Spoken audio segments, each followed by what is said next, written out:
All right, we're at 7 o'clock. I want to call the meeting to order. Thank you all for coming for Tuesday, April 4th. This is a regular meeting of the Board of Selectmen.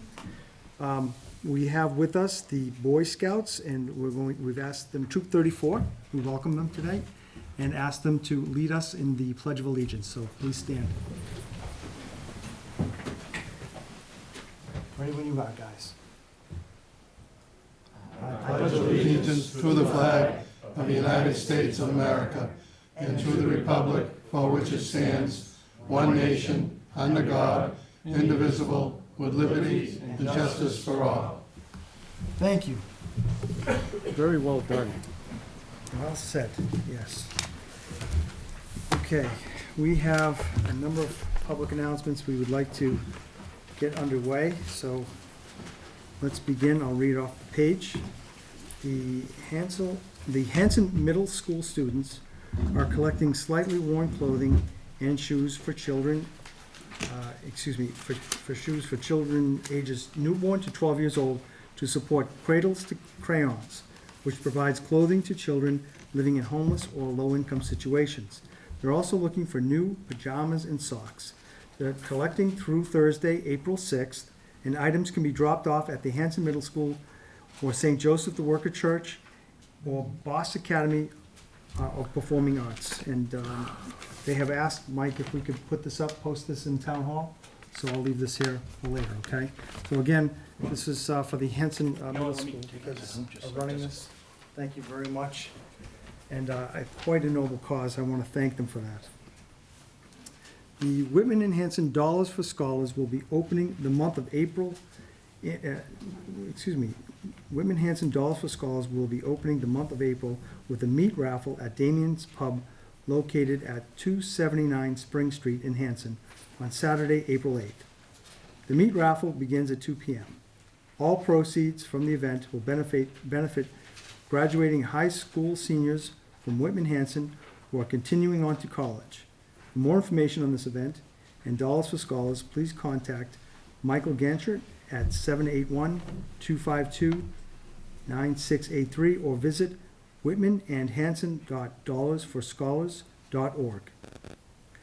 The John Russell Studio Salon and Day Spa at 587 Washington Street in Whitman will be hosting a cut-a-thon in support of Whitman and Hanson Dollars for Scholars 2017 fundraising drive.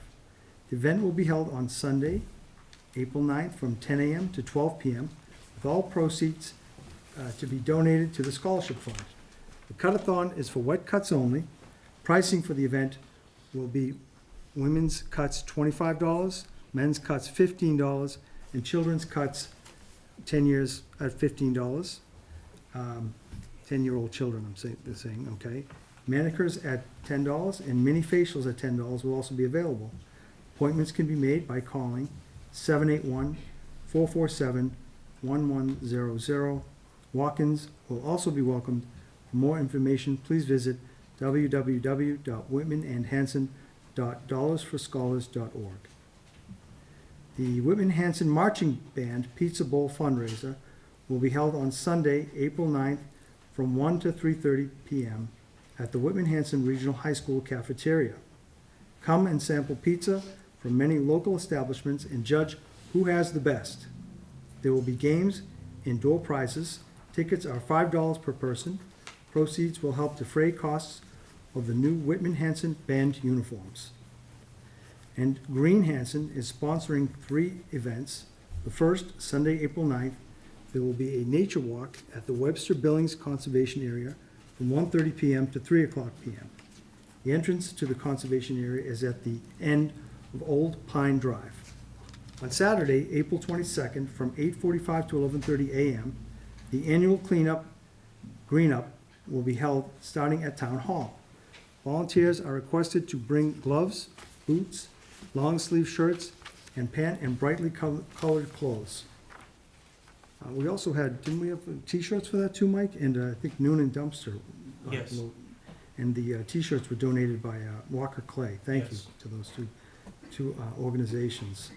On Saturday, April 29th, there will be a Bikes Not Bombs bike donation drive at 620 County Road behind Shaw's.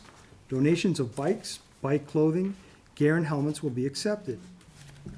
For more information, go to www.bikesnotbombs.org. For information on all Green Hanson activities, please check them out on facebook.com/greenhansonma. There will be a special voter registration session held on Tuesday, April 11th from 9 to 8 p.m. at Town Hall. This will be the last day to register to vote for the May 1st annual town meeting and the May 20th town election. Any citizen may register to vote at the town clerk's office during regular business hours, Monday, Wednesday, and Thursday, 8 a.m. to 5 p.m., and Tuesday, 8 a.m. to 8 p.m., or by mail-in registration. Any resident citizen who will be 18 years of age by May 1st is eligible to register to vote by April 11th. There are vacancies on the following committees: Finance Committee, 200th Anniversary Committee, and the Memorial Day and Patriot Observance Committee. Residents interested in serving on these committees should submit an application for appointment to the Selectmen's Office. Applications are available online at www.hanson-ma.gov. And upcoming meetings. We have the final Plymouth County Hospital Reuse Committee will be held on Wednesday, April 5th at 4 p.m., Wednesday, April 12th at 4 p.m., and Wednesday, April 19th at 4 p.m., and finally, Wednesday, April 26th at 4 p.m. That's at the police station, Jim. All at the police station, all of them, correct, Tony? Yes. Okay. We also have selectmen meetings on Tuesday, April 11th at 7 p.m. and Tuesday, April 25th at 7 p.m. We also have the Historical Commission meets on Tuesday, April 12th at 6 p.m. and the Community Preservation Committee meets on Tuesday, April 12th at 7 p.m. And that does it for the announcements, I believe. I would like to, and I should have done this, I did this out of order, but I would like to take a moment of silence for two. Hanson lost two of its own. Miss Laurie Sawtell, she was a friend of mine as well.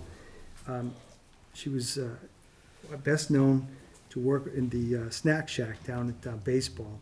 She was 47 years old. She was also worked for the Hanson school system, and she will be sorely missed. And our thoughts and prayers go to her family, Scott and Ryan and Ashley. And she took hundreds of pictures of all the sporting games that you went to, too. Yes, she did. Yes, and I hope the family will do well. Honestly, I'd also like to take a moment of silence for Mr. Joseph Norton, who passed away. He was 89 years old. He was a World War II veteran for our town, and our thoughts and prayers go to him and his family. So let's take a moment of silence, please, and remember for these fine folks.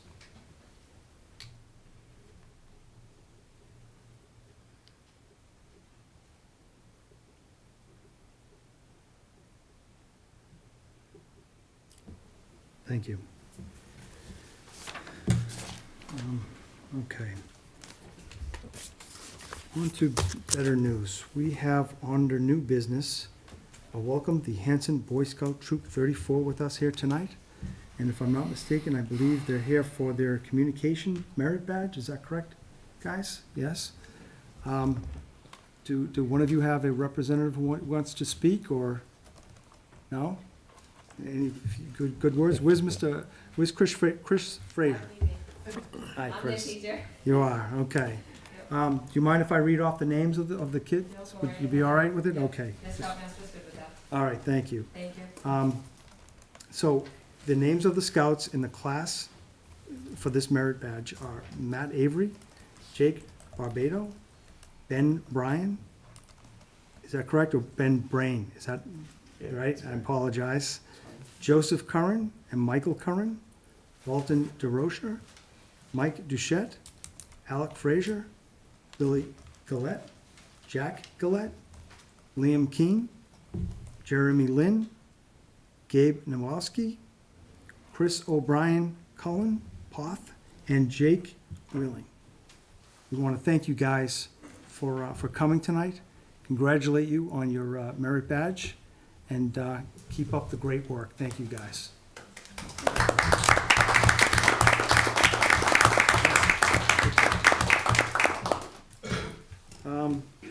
You're welcome to stay as long as you want. You don't have to stay very long. It's up to you guys, okay? I'm sure you might have homework you gotta get to, right? Okay. Thank you, guys. Thank you for coming tonight. Thank you. All right, we also have next on our agenda, the introduction of Karen Stolfer, Library Director. Karen, you with us here? Yes, hi. Hi, Karen, would you Hi. stand up for a second? How are you? Good, how are you? Good, thank you. Thank you for coming tonight. Thank you. So you are the new Library Director, Yes. and you've been at the position for some time, is that correct? Yes, well, I was a reference librarian for 13 years. And then I was interim director in January after our previous director, Nancy Kathleen, passed away in December. And then just in early March, I became the director. Thank you, that's terrific. Are there any questions? Mr. Chairman, if I could, I'd also like to recognize that Nancy Wall is here, Vice Chairman of the Board of Trustees. Huh? Oh, Linda, I'm sorry. That's okay. He's getting that from me. Lots of Nancy's. That's my fault, yeah. But I did want to recognize you. I don't know Thank if you you. want to speak at all. I will make a comment. Would you stand up at the podium, please, Linda? Up Sure. here? Just so the people at home can see. Thank you.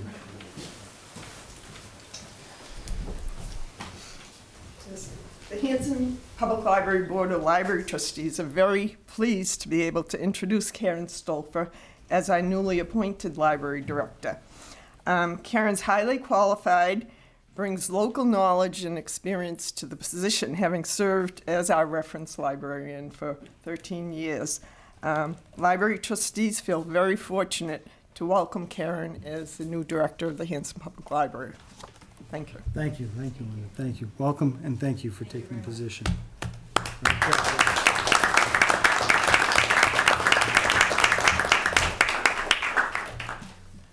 All right, we've got some other relevant news to the library, is the dedication of the children's room to, we're going to dedicate it as Nancy M. Cappellini. Is that correct? Yeah. I think that's terrific. My understanding is that she was a big part of having that room and creating that program. And I think that was a truly great gesture and something worth, I'm glad you guys did it, frankly, okay? Are there any other comments to that? No? Nancy was children's librarian before she became a library director. Before she did, so it yeah. was especially fitting. Yes, I think that's terrific. Is there a plaque or something? It will be at the Yes, dedication. we're Yep. gonna unveil things, That's terrific. ceremony on the 21st of April. Thank you very much, and thank you for coming tonight, too. That's it, noon time on the 21st? Yes. Is that correct? Is that for the public, right? Yeah. Yes, oh, So, yes, yep, anybody and can we've come. posted it, I think, too, Mary, out on the site, haven't we? I'm pretty sure, Yes. right? So, thank you. We also have children's events from 10 to 12 that day, and then the dedication is at 12 after those, so Very good. everybody's invited to those. So there'll be children events from 10 to 12, and Yes. then the dedication will be at noon time. Yes, thank you. Thank you.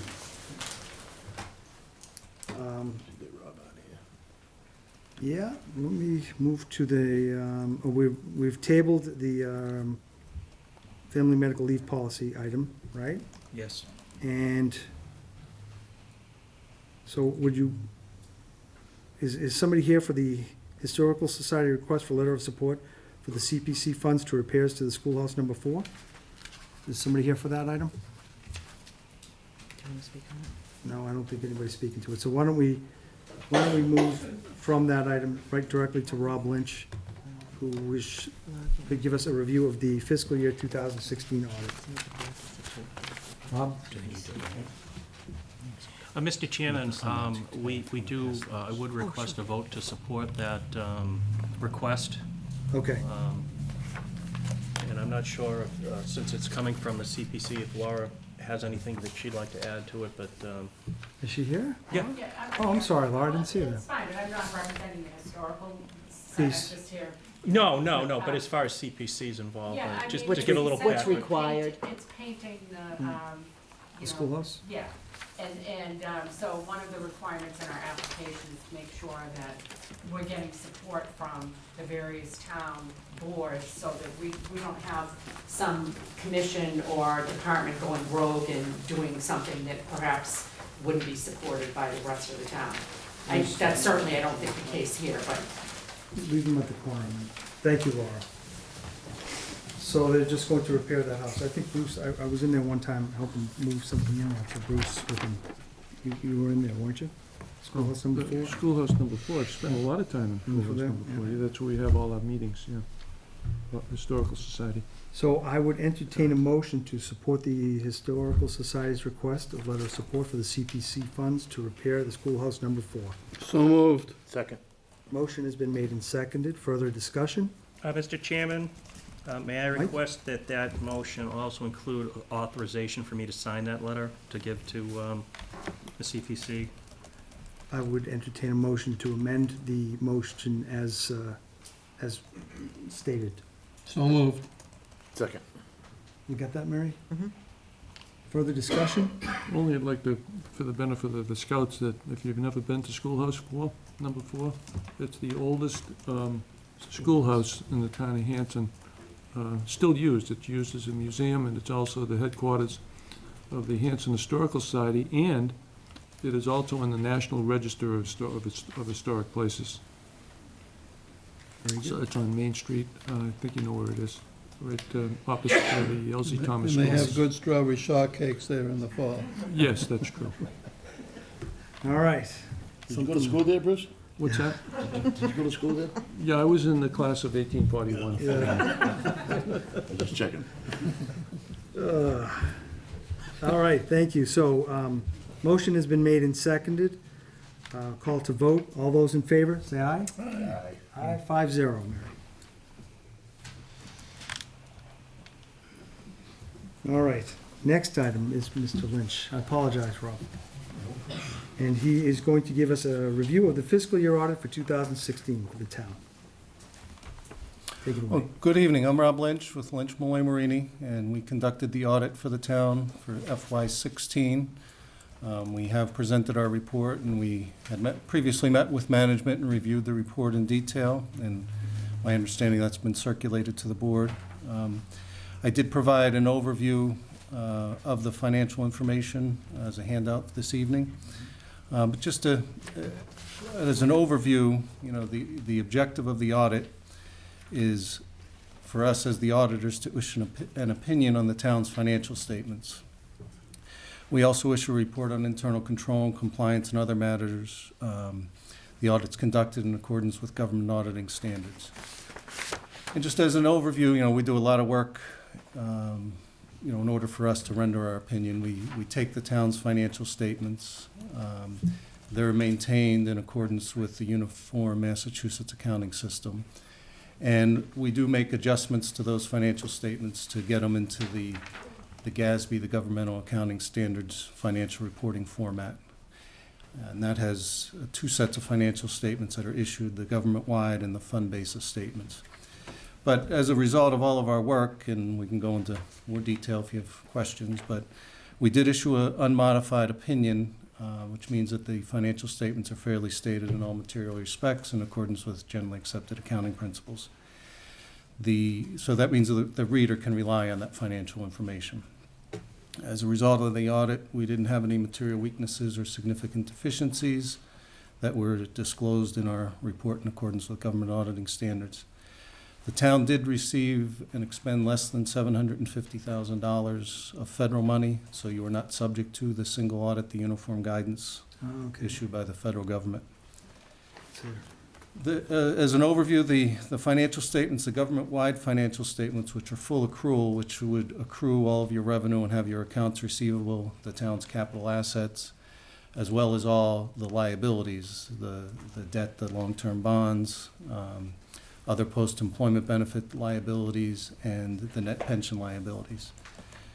The total unrestricted net position of the town at June 30th, 2016 was in a deficit of $7.9 million, and that was primarily due to the pension obligation liability of $13.6, as well as the other post-employment benefits or OPEB liability of $4.5 million. And that's, as you know, you've been hearing a lot, I'm sure, about OPEB, and Yeah. coming up in FY18, there's a new reporting standard change that's going to require you to book the full liability of OPEB, which currently the 4.5 million only represents from 2009, when that GASB 45 came into being. You had to start booking a liability each year, and now you have to book the full liability.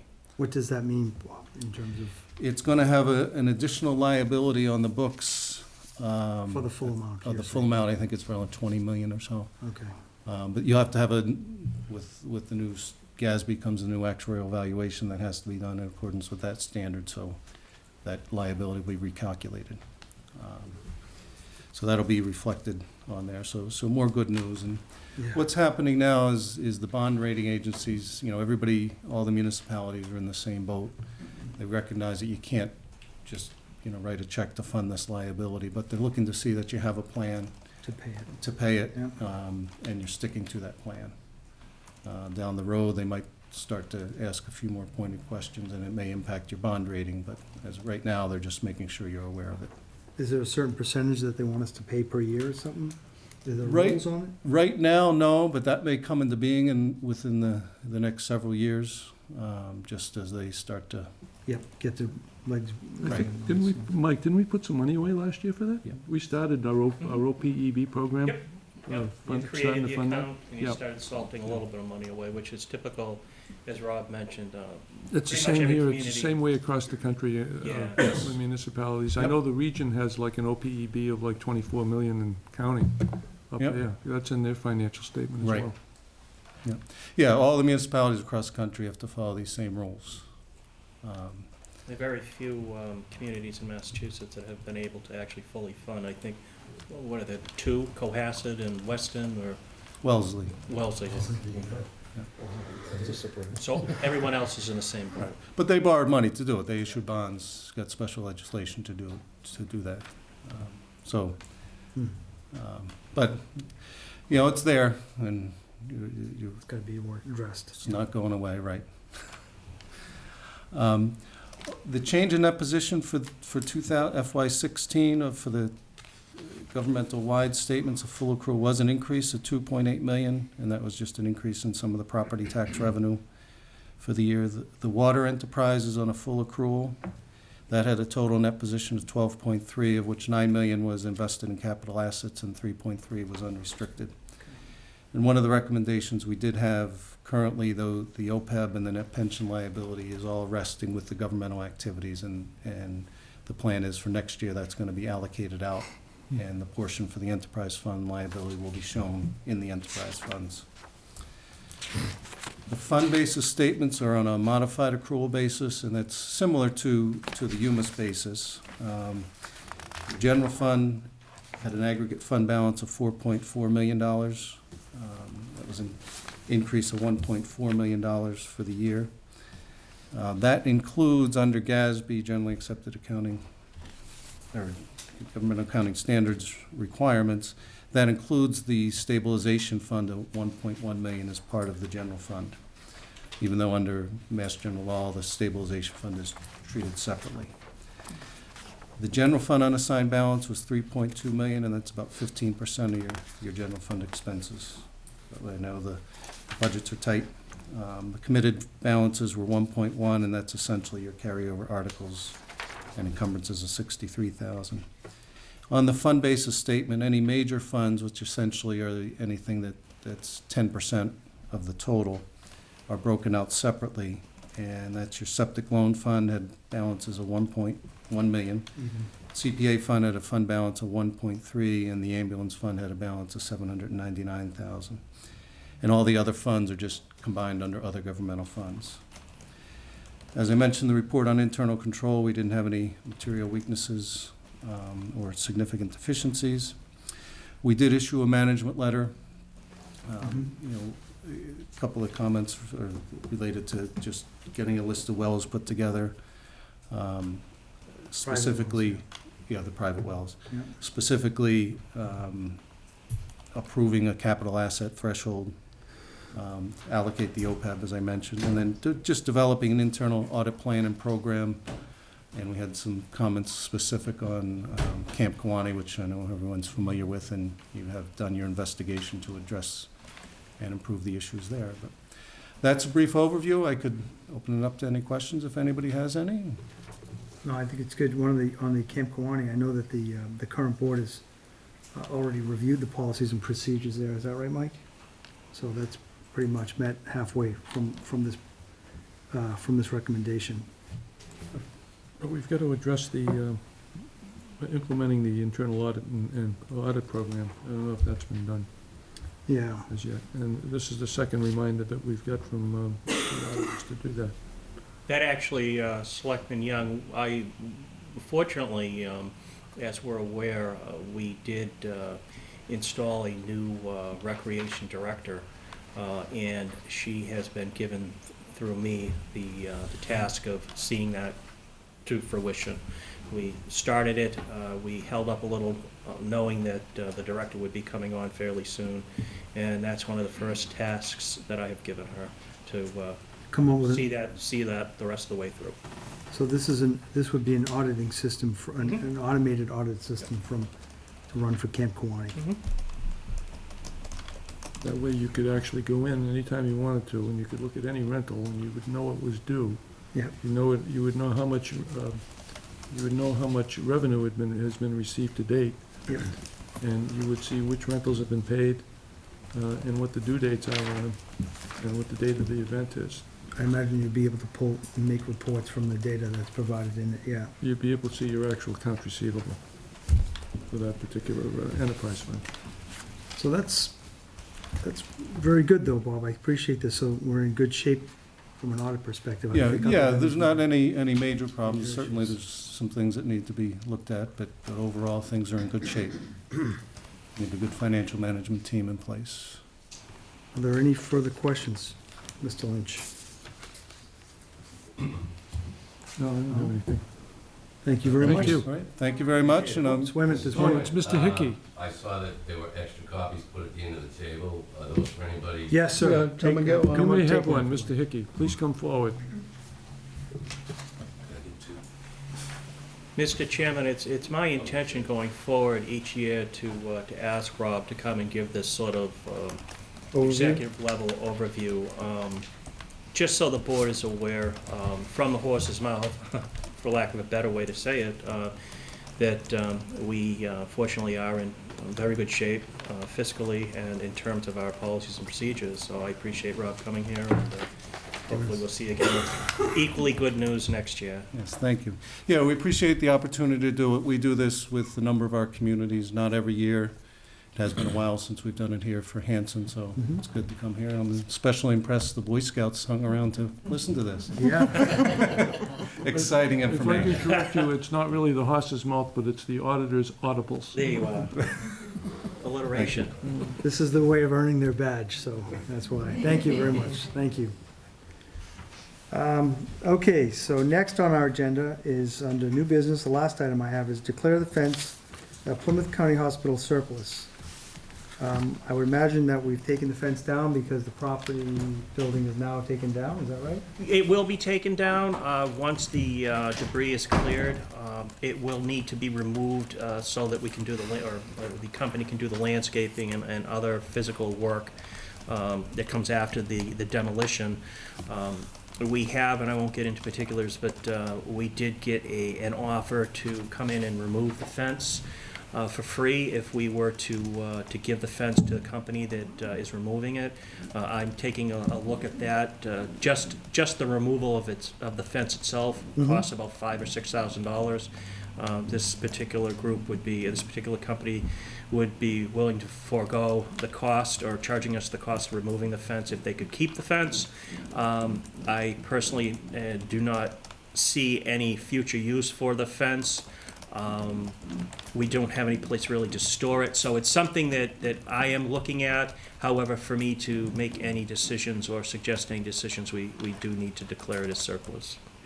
Thank you, Mike. So, that's great. I want to make sure we weren't renting it, right? So we own the fence outright. Yes. why don't I make the motion, and then we can open up for further discussion. I would entertain a motion to declare the fence at Plymouth County Hospital surplus. So moved. Second. Motion has been made and seconded. Further discussion. Are there any comments? No, only, I think we've already declared the radio tower surplus too, haven't we? Yes. Yep. Yeah. As a matter of fact, I'll segue into that very quickly. It was going to be in my report. We did put that out to bid, out to an auction. We extended the auction by a week. We had a party that expressed some interest in it, however, needed to get their ducks in line in terms of perhaps making a bid on it. So we had no, at that time, we had no bids. We continue to have no bids on it. The extension is to the end of this week, till Friday, and hopefully, given this additional time, this particular interest might be able to put in a bid and purchase it. So anybody interested in the old radio tower up there, it's the tallest structure in the town of Hanson. Okay, it's even taller than the radio tower. The water tower. So, or the water tower. So anybody that wants to take that structure down and put it up in their backyard, you can't just put it up, you'd have to get a special permit to do so. Okay. And then attach your CB radio to it or something, or a ham radio. They'd be coming from miles around just to hear what you can take in from all over the world on that thing. If you make it your own cell phone tower, you might make some money on it. Oh, yeah. Rent it out, rent space on it. Yeah. And oddly enough, we don't have any bids on it. As of a couple hours ago, there have been approximately 2,400 views of it. So That really- people are looking at it, they're just not bidding on it. Active on it, yeah. Well, we can always scrap if it needed to be, Mike. but- Well, that may end up being the case. All right, moving on. We have our. We have a motion on the floor. Motion on the floor, I Yes. apologize, yes. Oh, yes. We didn't vote on it, I apologize. We got sidetracked. Um, Sorry. No, that's okay, my fault. Any further discussion, no further comments? Okay, so the motion has been put on the floor to declare the fence at Plymouth County Hospital surplus. All those in favor? Aye. Aye. 5-0, Mary. All right, next on our agenda is the appointments. We have an item in front of us for the interim animal control officer for Miss Mary Drake, term to expire March 31st, 2018. And I believe she couldn't make it tonight, Mike, which is fine. I think she gave us a heads up on that. Looking for the item, Mary. Where is it? Which one was it? I saw it before here. Oh, here it is. Item 4 on your iPad. 4L. Yep, item 4. So I know that I'm going to give this quick blurb. I'm the owner of Century Pet Care Services. I provide in-home pet care for animals that cannot get to a groomer and owners who may not be able to get out. I also offer obedience classes and have written a book on a 6-week training program, The Century Dog Obedience for Affection, a compassionate approach to canine training built on trust and patience. This book has been my guide not only to the animals, but my journey into my career. I have worked with animals not only personally, but professionally. My 12-year-old lab is a therapy dog, and we volunteer at different events and places. She intends to continue her education towards an animal science degree with the goal to have a solid career in the animal industry. She is a 4-H leader and owns 25 chickens, 2 cats, 2 dogs, 3 bunnies, 4 ducks, and enjoys spreading the love of animals as well as educating kids and the public on all species. She sounds like a very nice lady. So I would entertain a motion to allow Miss Mary Drake to act as Hanson's Animal Control Officer. So moved. Interim. Term to expire March 31st, 2018. Second. Motion has been made and seconded. She lists a lot of skills and work history here. I don't think this is so many here that it would be not probably viable for me to read. I think it's important to note, and it's not annotated on what's before you, but she was the assistant animal control officer for a year or so in Holbrook, so she does have some actual in-the-field experience as well.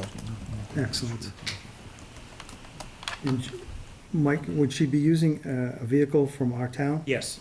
Okay. Any further questions or comments? No. All right, we have a motion on the floor, been made and seconded. All those in favor, say aye. Aye. Aye. 5-0, Mary. Thank you. Mike. The next one, Mr. Chairman, for the Board of Registrars, we'll have to table that. I'm still waiting for notification from the, one of the town committees on that. Okay, thank you, Mary. Then the next item we have is the appointment to Records Access Officer for the Recreation Department, Recreation up at Camp Kawani, right? Mary Beth McKay. Is Mary Beth with us? I don't know if she had a chance to? No, this is, Just this an- is more perfunctory than anything else, Mr. Chairman. She is, I may not have mentioned her name before in this meeting. She is the new rec director. And what we have been doing, what the board has been doing, per guidance from the State House, is naming an information officer to each of the departments. So that title or that position had been held by somebody previously who is no longer employed by the town. So it's, again, it's just perfunctory to now. Understood. I would entertain a motion to accept Mary Beth McKay as Records Access Officer Recreation. There's no term on this either, is there? No. So moved. Second. Moved and seconded. Further discussion? Any questions? All those in favor? Aye. Aye. 5-0, Mary. Next, we have the appointments to Capital Improvement. Mr. James Egan, 63 Mount Ponson Street. Term expire is June 30th, 2019. This is to complete the unexpired term of Ms. Mary Lou Sutter. So you should have in front of you Mr. Egan's appointment. He is known, he was a previous selectman. He's a retired teacher.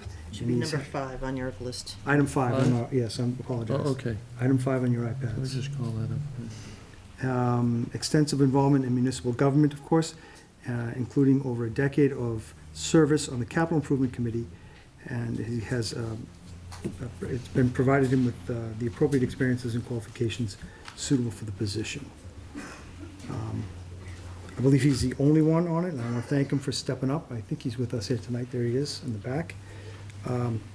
I would entertain a I'll motion. motion Motion to accept James Egan onto the Capital Improvement Committee. Second.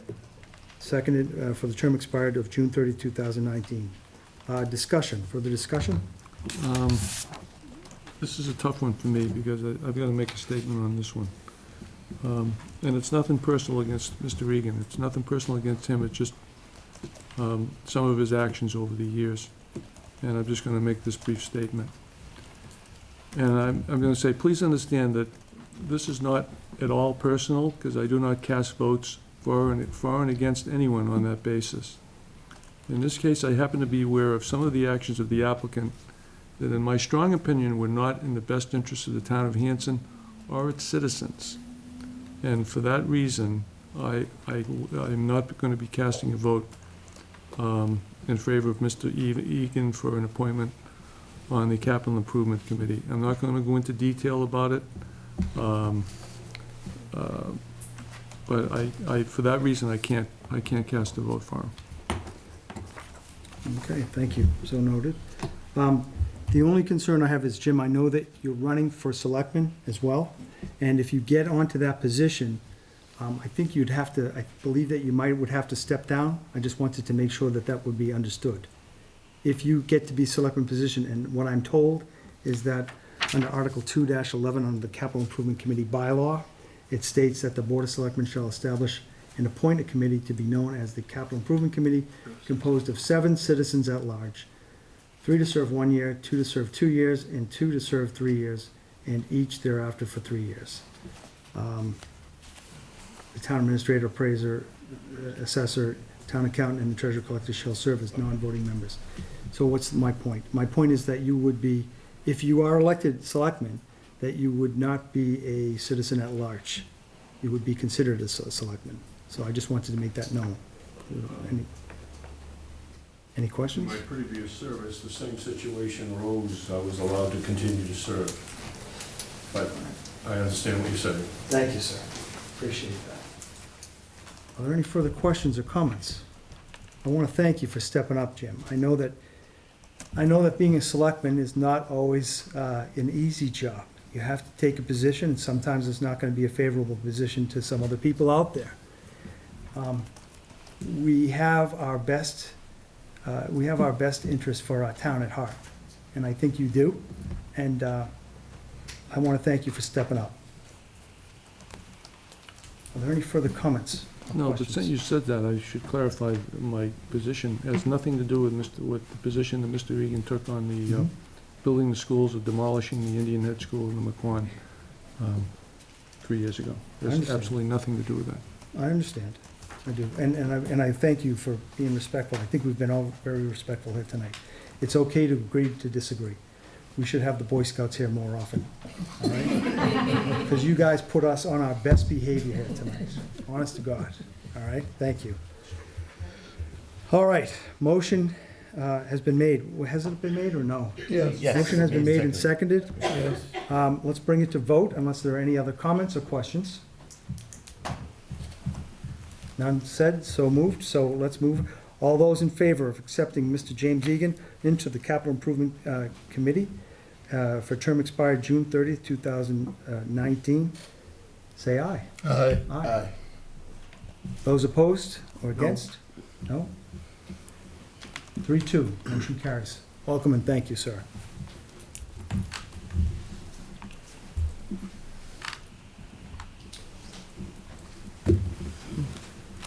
Okay, next item we have is the Community Preservation Member at Large, Diane Cohen, at 767 Pleasant Street, term to expire June 30th, 2017. Is Diane with us tonight or no? Hi, Diane, how are you? Okay, you are item number 6 on your iPads. You should have something in front of her, the application for appointment. Diane is currently employed at the Town of Wayne Schools, already on the commission, and would like to stay and see it through. Is that correct? We appointed her, if you folks remember. A few months ago, right, thank you. I would entertain a motion to continue Member-at-Large Diane Cohen for term to expire June 30th, 2017. So moved. Second. Motion has been made and seconded. Further discussion? Are there any questions? You guys are doing a great job there, thank you. Okay. Move to vote. All those in favor, say aye. Aye. Aye. 5-0. Thank you, Diane. Okay, moving along is the next item we have is the Hanson Rod and Gun Club, permission to use the town hall parking lot for Sunday, June 4th, for the annual fishing derby from 7 a.m. to noon. We have a nice note here from Mr. Justin Jerome, president of the Hanson Rod and Gun Club. Thanks for taking the time to meet with, I think you met with Mike on March 24th. Our fishing derby is planned for Sunday, June 4th. The honors will be at 7 a.m. to noon, open to all kids under the age of 18. And this is at the fishing is here at McQuon, Yes. at this pond, excuse me, correct? Wampatuck, yep. Wampatuck, right? I say McQuon, I don't know why. And it looks like we're back up to a water level here, Donnie, so we should It be good is. for fish too. That's Yep. great. I mean, you could stand about 20 feet in before, so. I would entertain a motion to accept the request from the Hanson Rod and Gun Club for permission to use the town hall parking lot So for Sunday, moved. June 4th, for their annual fishing derby, 7 a.m. Second. to noon. Motion has been made and seconded already by Bruce. He beat you. Bruce made the second. Sorry, Mary, we're gonna keep you sharp. I'm paying attention. Okay. Any comments or questions? You guys fish? No? Yes? All right, maybe we'll see you there, that'd be cool, yeah. Okay, all those in favor, say aye. Aye. Aye, 5-0. Terrific. Next item, should we do the Whitman Hanson Community Access Agreement first, or review the town meeting articles? The town meeting articles are only those items that we placed, is that correct, Mary? I'm pretty sure, is that right, Mike?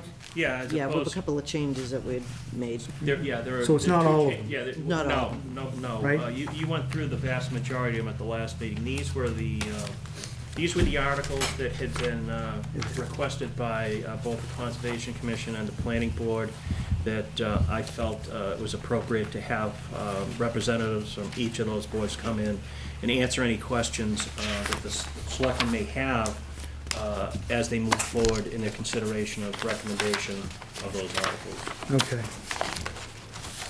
So, As, I think as you mentioned, Mr. Chairman, though, perhaps the board would entertain taking out of order the agenda so that you can discuss and hopefully move on the Whitman-Hanson Community Access Agreement. I see that the chairman of that committee has just joined us, so I know she just went through a long meeting upstairs. okay. Ms. Arlene Diaz, thank you. Come on. What item do you have, Mr. Chairman? So we are talking, oh, what item? I'm sorry. I believe you want to move to item 13 by itself and 13A. Item 13 is the agreement between the Town of Hanson and the Whitman-Hanson Community Access Corporation. And you have hard copies in your packets. Right. Yep. And Mr. Chairman, if I may surmise, you know, we had some additional discussions with the chairman of that committee. I believe that the remaining questions that members of the board had in regards to that contract have been satisfied chiefly by the agreement to insert a matrix regarding the reporting requirements, audits and such minutes within this contract, which are identified as Appendix A. So, So item 13A on your iPads, guys, right? This is the matrix that we had, so we had a quick meeting with, yes, it's in the packet, it's in the actual contract itself, too. Correct. So you're right, Mike, we had a meeting, was it last Friday, Arlene? Or Thursday? Yes, It was last Friday. Friday, right? And that we was re- Thursday evening, wasn't we reviewed this Morning. it was morning, right. it? Is that horrible? It's all running together. That's what happens when you hit over 50, see, guys? All right, so basically, we've got what we did was we took the items out of the contract and put them on a matrix in terms of when we thought we should be getting these items, all right, folks? For example, a copy of the 501c3 would be received each February. That would allow us to make sure that it's being kept up to speed and when it expires, I imagine, too. Financial and annual reports, obviously submitted to us in arrear. They would be submitted to us in May of each month. Is that right? I think we said May. May of each year. May of each year, I apologize. May of each year, yep. And then we did ask for an inventory equipment list each February. We also asked for a copy of the insurance policies as per the contract so that we know that they're being kept up in February as well. The minutes of meetings, they were gracious enough to say yes, that we give them. I think we came to an agreement of starting this year, right? So January of 2017 and forward, you'll be giving us the meetings. We'll try to get them scanned and placed onto our site if we can, so that our folks at home can review them. There's also, it said here on the performance review director, I'm not so certain that one would be done. I don't think that comes in the purview. Because that's part of more of a employee thing, right? So we should probably scrap that item, Mike, on this contract, guys, if you're okay with that. Mhm. If you'll see it, it says performance review of the director and completed. Every 3 years, you get a full fiscal audit, a full year-end fiscal audit, right?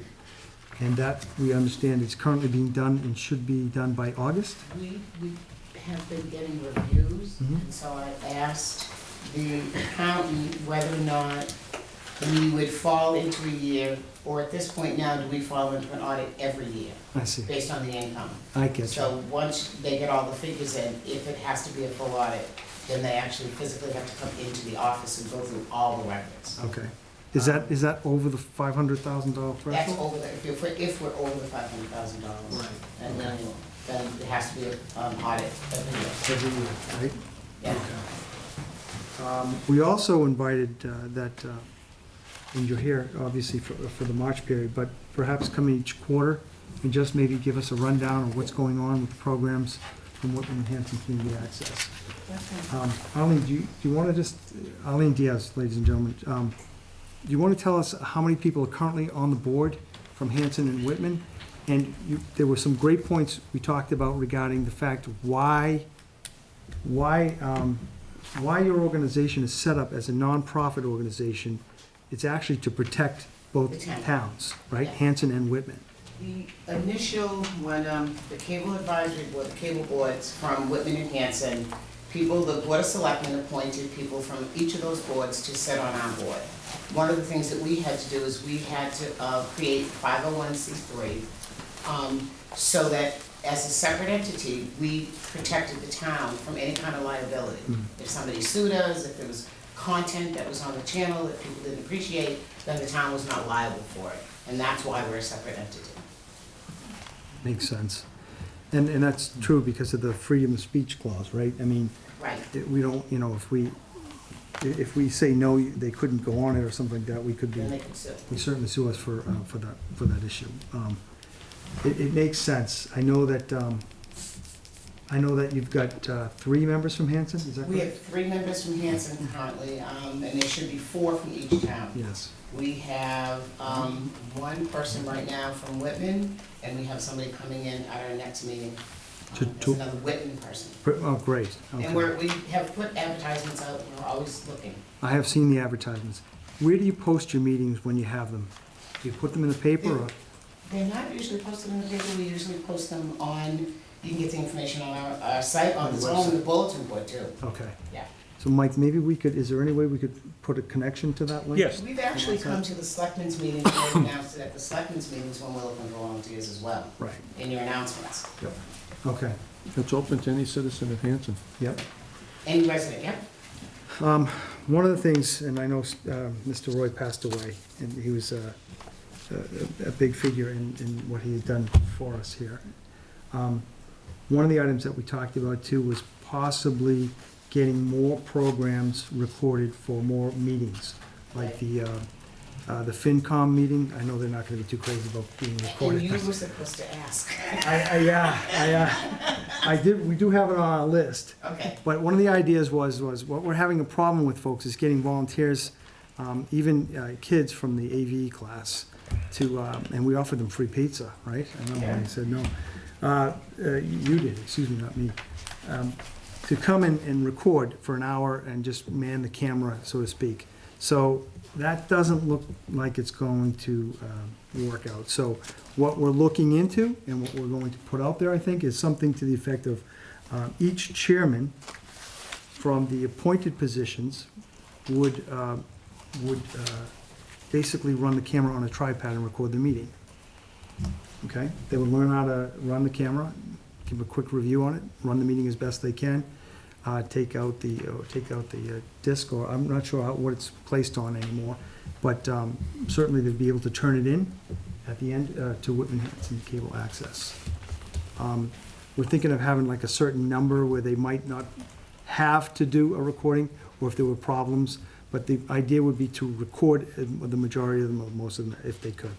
And we're thinking of focusing on like Planning Board, maybe Zoning Board of Appeals, FinCom, as we stated, Conservation Commission, and so forth, so on. Oh, and we have a question? Yes, Richard Joe, I've done this for probably about 15 years. It's not rocket science. Tripod in the office, turn it on when the meeting starts, shuts it off. It's nothing, I used to do that. I used to run 3 different rooms at one time. I couldn't be in 3 rooms all at the same time. So this can be done, but it takes the initiative from the cable studio to do this. Sure. They're the ones, and then the other thing too, is you're talking about equipment. This is a dinosaur in this room. This should be changed. And in their contract, it says they're supposed to maintain it. This room should be fixed. This is the most important meeting in the town. I have to let you know that the equipment here is analog. What we have in Whitman is now digital. Comcast is not going to be able to upgrade us to digital until 2018. Okay. In the contract, they should have done it last year. Okay, And sure. Comcast, in your license agreement, it should have been done within 18 months of when they signed the agreement. But they had other projects that got bumped, so we got bumped. I see. So at this point, it does not make sense for us to put money into equipment that then then gonna have to change in 2 years. Right. So we will maintain the equipment that's here, but when it comes time, once they've switched it over, then we upgrade the equipment. But it doesn't make sense to So they're spend a lot, violating- this equipment is very expensive. I understand. So they're in violation of their agreement with the two towns? Yeah, yeah, if you look at the license, We should protest that to the, but there isn't anything you can do. If they can't do it, they can't do it. yeah, we did, we signed a 10-year agreement. You did, and I believe in the agreement it says they had 18 months to do the upgrade. Yeah. But when I talked to the rep, she said that there were 2 projects that got bumped. We were supposed to be done in 2017, and that it wasn't gonna happen because they couldn't even put it in their planning stages until 2018. So if we, as a board, needed to address that issue with them, do we deal with them directly, Mike, or do we deal through the? Deal with them directly. We deal with Me. The No, we agreements deal with between them the town and directly. The Hanson. town of Hanson Between and the town and Columbus, Hanson, all right. What we need So, to do is have Mike draft a letter and send it on our behalf. could you, Mike, look into that? asking maybe for an update on And what I'd like to hear what from they're this gentleman planning right to do. here. And a commitment to it, yes. I'm sorry, name, sir? I'm Eric Dresser, and I'm Steve Roy's replacement, the new Thank executive you, Eric. director of Whitman Hanson Community Access. I actually thought you were a member before, I didn't. No, and I explained to him that you weren't. Yeah, thank you. Yes, so I just wanted to further elaborate. I also serve on the professional trade organization and advocacy organization for places like WHCA in Massachusetts. And we on a statewide level are fighting for HD. Everybody at home is probably watching what they watch on high definition. Yeah. And we are still at a state level, in fact, at a national level, stuck in standard definition. So even when we get to that digital workflow, traveling over fiber optics, we're still gonna be inside of that restriction or that confinement of standard definition and its lower resolution. So we'll look for your continued support on that. I think it's great for you to take up this initiative, but also to be aware that on the state level, we actually have some legislation that this mass access is backing and bringing forward in both the state and House side. And we'll be looking for support from all angles. We've worked with the legislators, but certainly coming from local government as well, to try and get that forward and get HD here as well.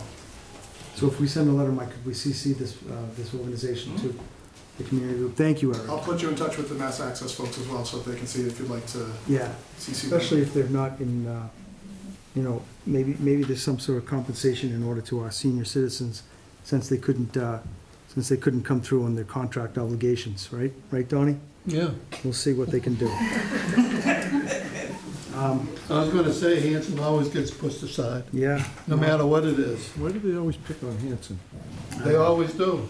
Well, I will tell you that I am in favor of getting new cameras, anything that'll make Kenny and I look better up here. Okay? But that's the problem. We can get good equipment, and because they squeeze it down to standard def, the picture quality is not gonna be the same. Right. That's why he's saying we need the HD. Okay. Comcast has to give us HD I on understand. those channels. Yeah. That's a good point. I'm glad it was brought up. Thank you, Rich. I have some more questions, because Did you want to, you're welcome to state them. I think we're ready to move on to another question. okay, well, if you, number one, you got an audit going on right now. Currently 10, yes. Is there anything in writing from number one, who the auditors are, when the audit's gonna start, when it's gonna be Yeah, completed? do we have a date certain on when that audit will Well, be we done? just gave you one financial report that was completed. Yes, for 2000. Yes, and there are, the CPA is gonna have everything up to date by August. Right. We can put those on, I'm hoping to get them scanned and we'll put them Is that out the audit? available underneath the WCA stuff for the town, Rich, Is that along the, with the minutes. is that the up-to-date? And you're still not cleared up with the AG's office either. You're in the process of it, but he doesn't have that paperwork. Just, if you're gonna take a vote on the new contract tonight, just be aware that the audit, even from the state, is not cleared up yet. This is, It's not an audit, it's a review. A review. Yeah, it is a He still doesn't have that. I talked to him yesterday. Yes. My understanding is that the board has dealt with them on that particular issue and item. I And- just wanted it on the record. Yep, Mr. I Chairman, understand. that's all. It's just, the other thing too is, who is the reporting authority for the board of directors?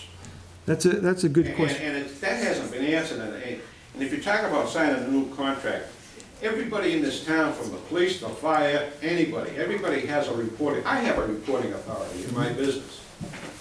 Tell me who their reporting authority is. Because they're a 501c3, my understanding is that they are their own reporting entity. It's kind of like their own organization, right? You work for a corporation, the question is how does the CEO become a CEO of a company, right? Correct me if I'm wrong. I think this is how, I'm pretty sure this is how it works, because I did think of this, Rich, and I understand your point. Well, I think your concern is, who are they held accountable to? Because everybody's got to be held accountable to somebody, right? The President of the United States are held accountable to the people who elected him into the position, right?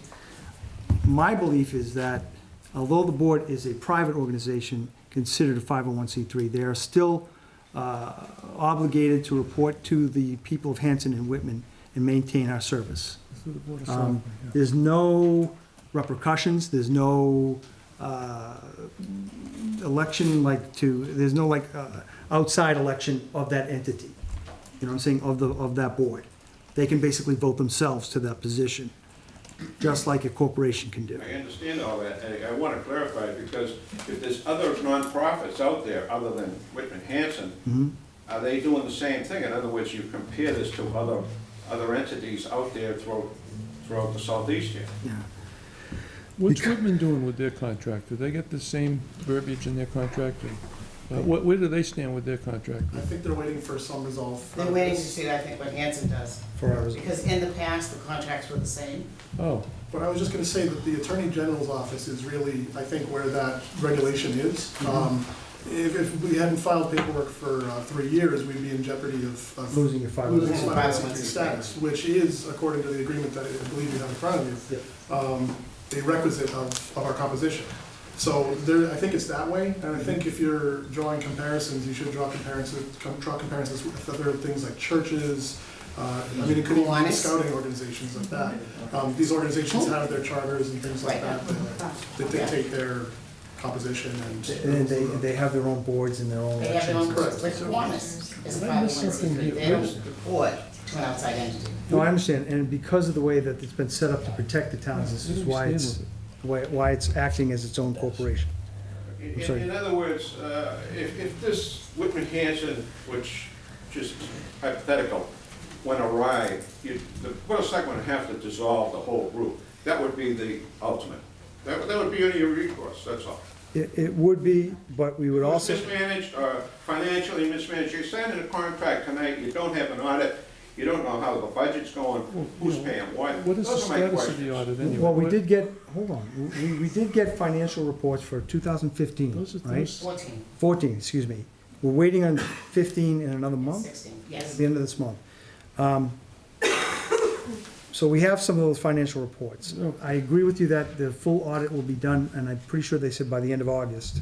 Is that correct? Right. 4 months to do an audit? Well, my question to you, Mr. Chairman, is Because if they're that's the busy case, now. why are you signing a contract until you see a clean bill? And again, whatever goes down tonight is fine, it's just that I want this on the record. I understand.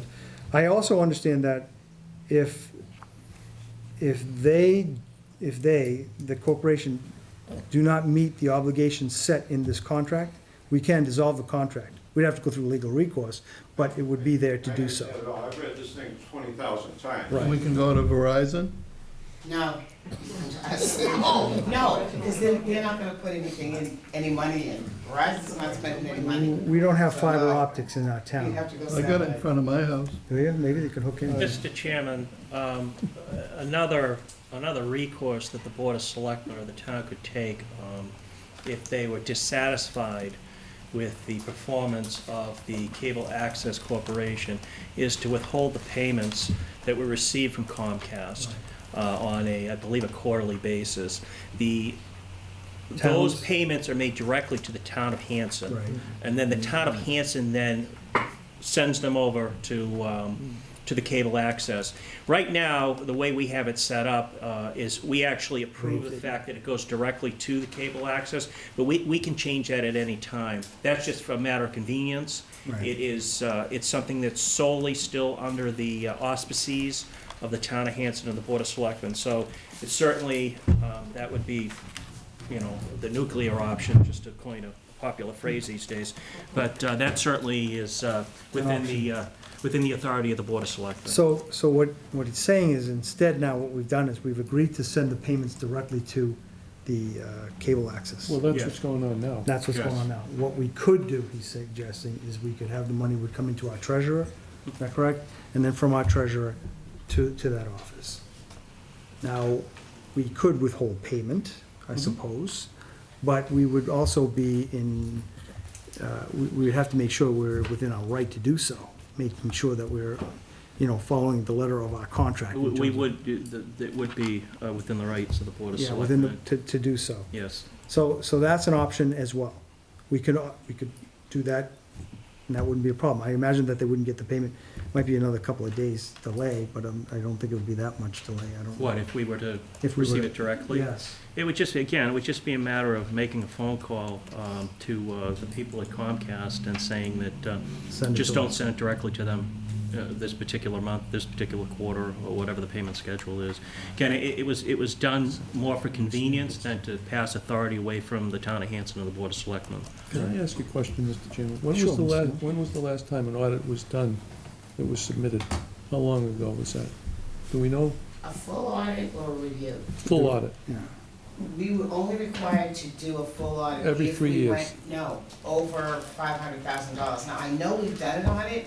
I'd have to go back and look at what year we did it. According to the contract, it says Every an 3 audit years. is due every 3 years, Right. okay? That's what the contract said.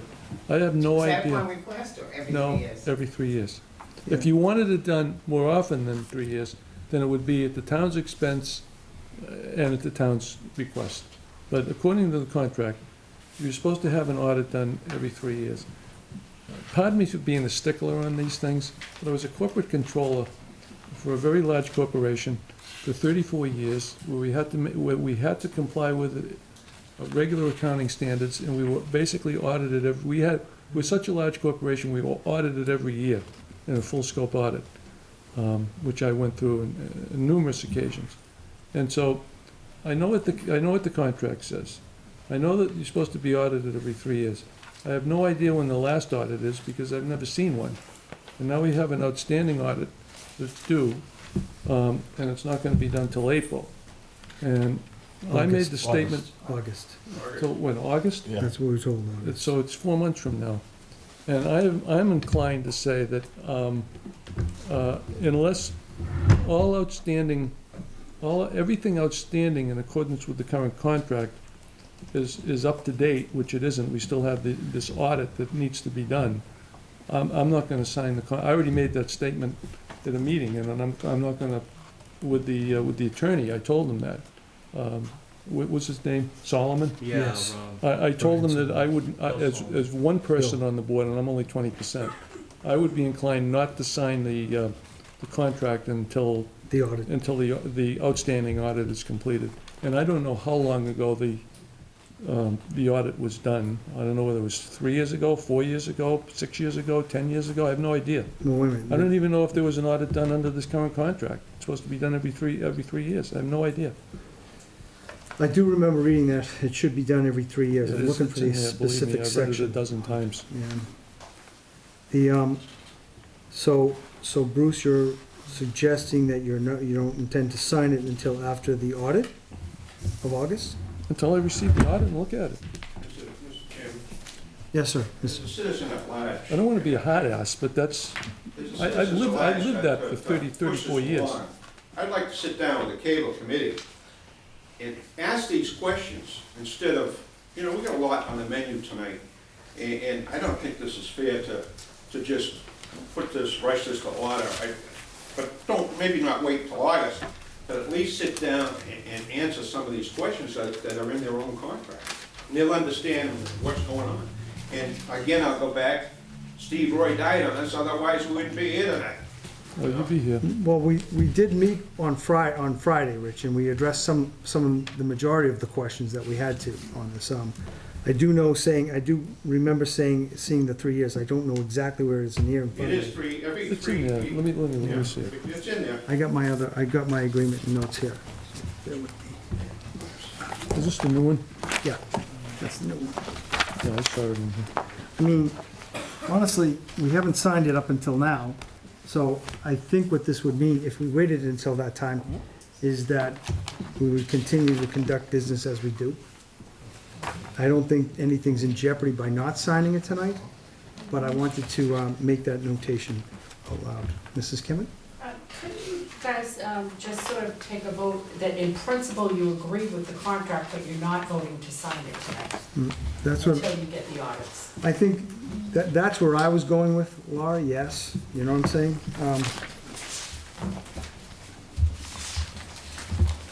I mean, we talked about copies of DVDs. We talked about the board of directors and the notice of the meetings. I know I saw it in here. I know it is, too. Submit to town annual report. And the board of directors is listed on your website. Aren't you, Eric, aren't you currently updating the website too? Board of Selectmen never asked. Okay. The also difference between this contract and the last contract was, the last contract was when, thank you. The last contract was when we started the program, Yes. right? So there's some key differences with the report, because now what we're trying to do is a continuation of this program. My first is future goals, financial statements. This is performance third-party review, no more than twice in this agreement, we try to engage the personal attorney and non saw that, I know where that is in here. You have yours. Let me take mine. I'll take it. Mr. Chairman, can I make a motion to hold this until we receive the audit and more information that's been requested? And basically, want to follow through, though we accept pretty much in general and principle based on what we discussed with regard to the. Second. Well, you've made some progress, Yeah. apparently, but I still think there's unanswered questions there, so my motion stands to put it on hold till, if it goes forward, till we get more information and the audit's completed. Okay, And a final review, yeah. the final review of the audit. So I don't think there's any harm, am I mistaken, Mike, that we continue to operate business as usual, BAU, until the end of the audit, right? No, I think that you can do that. Termination of the agreement is supposed to be 90 days notification as well.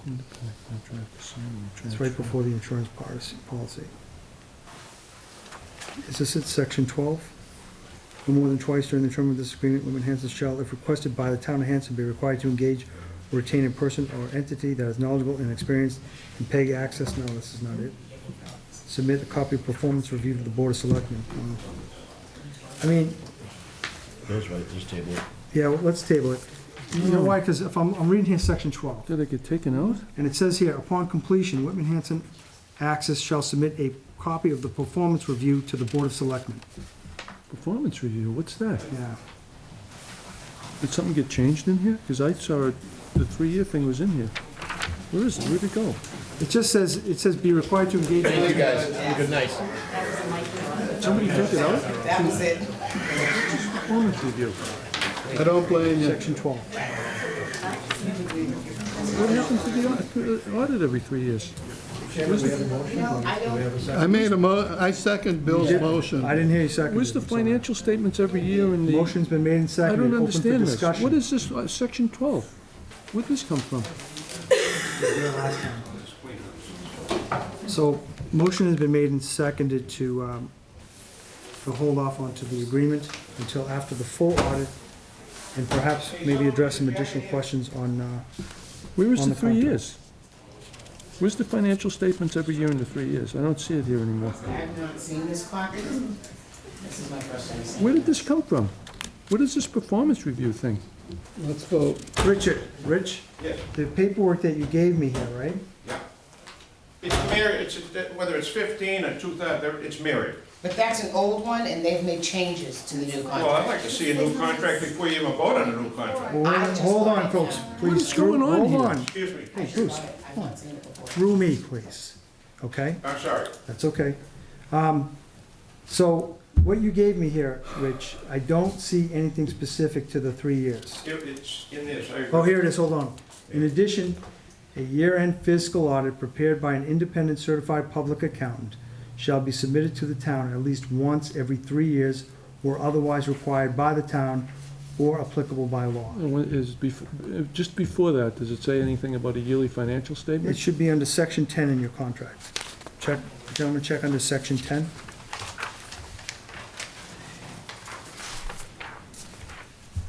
Section 10, there's only one little paragraph. Mhm. Where's the annual financial statement to the Board of Selectmen? Well, don't forget, this is the new contract, so. They left it out. Yeah. It's just a short paragraph. It's a short paragraph. Which one is You're that? supposed to have an annual financial statement and an audit every 3 years. No, it's not. It's not in there, is it? Yeah, that's what we changed, just to refer back to the matrix.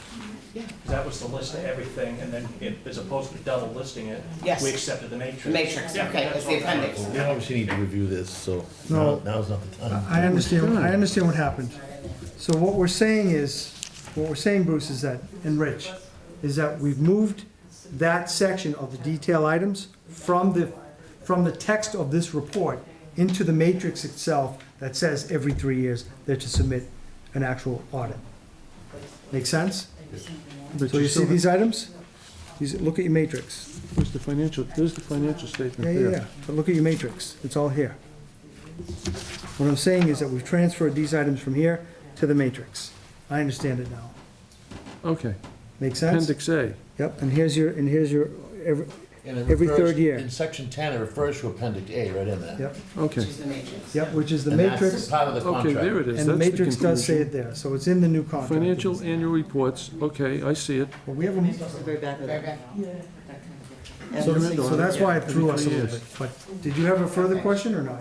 I got a lot of questions, Mr. Chairman, but I'd like to sit down with the group, if you're not going into this, signing this tonight. I'd actually like to cover all these questions I have with the Board of Directors. Do you guys, when's your next meeting? Our next meeting is the third Thursday of The month? the month. 17th maybe? It's like this, Something around it's that. not, It's yeah. the I Thursday, have the to- week of the vacation. The 20th? Vacation, The school 20th. vacation. School vacation week, the 20th. Okay. Yep. So could you guys just let Rich Yeah, know you what can do the meeting time? and Rich, ask would you any meet with questions him? you want. Did that suffice? That way we're all, I'm hitting them on the left side here, they don't even know these questions I have. I'd rather sit down with the group and they can understand where I'm coming from. And I'm pulling it right out of the contract. Before I leave here tonight, or if I could, is get a copy of the new contract to see what I'm missing. Absolutely. You can have a copy of the new contract. Okay, thank you. Be my guest, I have it on And I'd here. like to retire one of these days too, guys. What's that? I'd like to retire one of these days. Me When, too. are you gonna give us a date certain?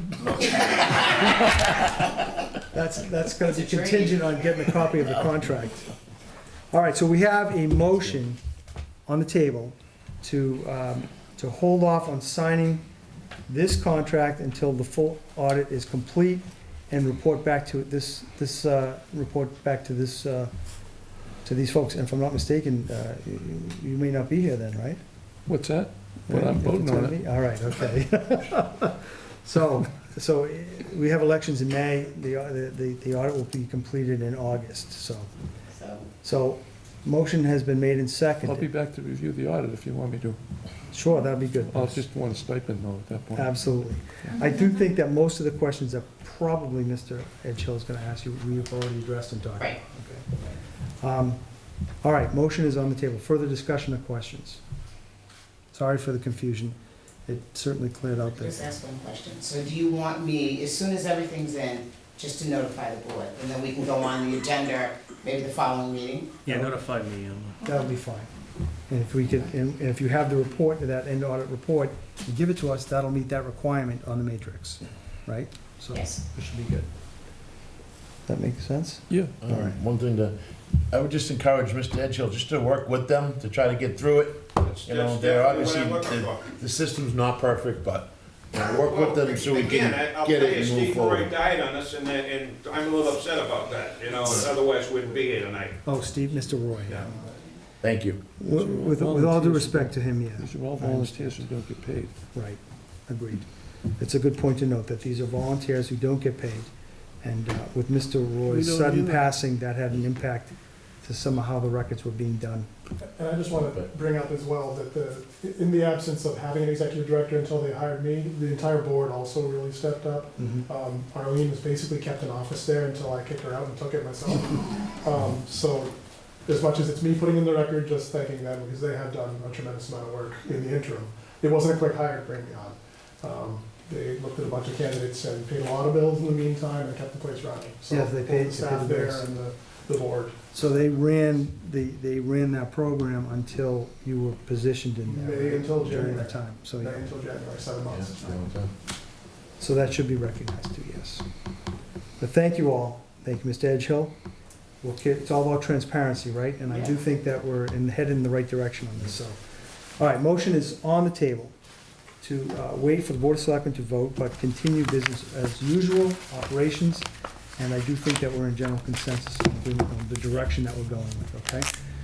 So motion has been made and seconded not to sign the contract until the full audit is reported back to us as selectmen. All those in favor, say aye. Aye. Aye. 5-0. Thank you for coming tonight, and I appreciate you working this out. Thank you. Okay. That's the last time I take direction from you, Mike. That was supposed to be quick. That's twice now. We said, oh, it's gonna be late. Now later. I know. I know. But we moved it into Well, I the saw main. that appendix part, that's what I Yep. know. Okay, so the next item we have now is the review of town meeting articles, right? And these were the articles that were placed only, am I correct? And then we had 2 revisions, Mary, right? Right. Two new items? So that would be items, Let's start with the special first. let's start with Okay. special, okay, do you wanna start with the revisions to the warrants for the Sure, we can do that. revisions? So item 8 on your iPads, you guys have it? Item 8 of your iPads? It's right here. Revisions of the Yep, warrant. and Mary has a hard copy as well. There's 2 revisions to the warrant for the special town meeting. This would be to, first we'll have to vote to open the warrant. Okay, so I entertain. Make a motion to open the warrant. Second. Motion has been made and seconded. Discussion. All those in favor of opening the warrant? Aye. Aye. Bruce, against? Aye. 5-0, Mary.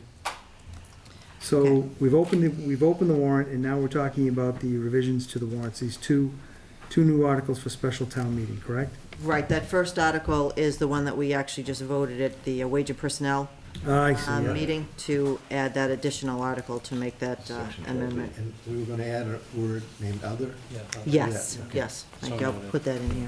What article will this be, Mary? Are you just adding it to the I'll end? have to renumber them and move some things around.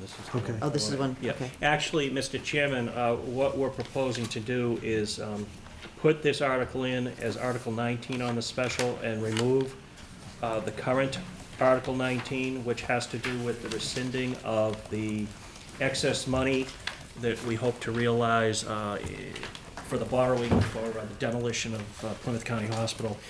In speaking with our auditor this morning, we are fairly certain that we will not have a final figure to advance at a special town meeting. So it's something that at that point we'd probably, no, not probably, we would ask to pass over at the town meeting, the special town meeting. So, given that information, given the fact that we're relatively certain we won't have anything to present at the special, we would request, or I would request that you pull that article and replace it with the one we're speaking about right now Okay. as Article 19. So gentlemen, if you go to item 9 on your iPads, you'll see a matrix for the May 2017 special town meeting, okay? If you shoot down to Article 19, you'll see that the item reads, rescind PCH borrow balance. We had voted to place and recommend at 5-0, and Mike is suggesting that not suggesting, Mike is stating what we should do is remove this particular article and Yes. in place, put in article, the article revision to the warrant, which is item 8, which is the wage and personnel. Yes, which actually makes an awful lot of sense, because not only do we not need to do any reordering of the existing articles, but it will also fall in neatly behind the rest of the articles that have to do with the wage and personnel bylaws. I gotcha. So this would in fact be Article 19 on the So warrant. do you need a motion, or you just can do it? No, need a motion. Need a motion. Motion. Oh, go ahead, Don. Somebody make a Well, I motion. made a motion, didn't I? Yeah, I'll make a motion to take the wage and personnel bylaw, that's section 12B, and put it into Article 19 and remove the rescind PCH borrow balance. Second. And Mary, you can fill in between. Just as long as you get it right, Mary, that's all that matters, right? So, motion has been made, as stated, to remove Article 19 and put it in its place, the article on the wage and personnel bylaws that we voted on earlier today. Discussion?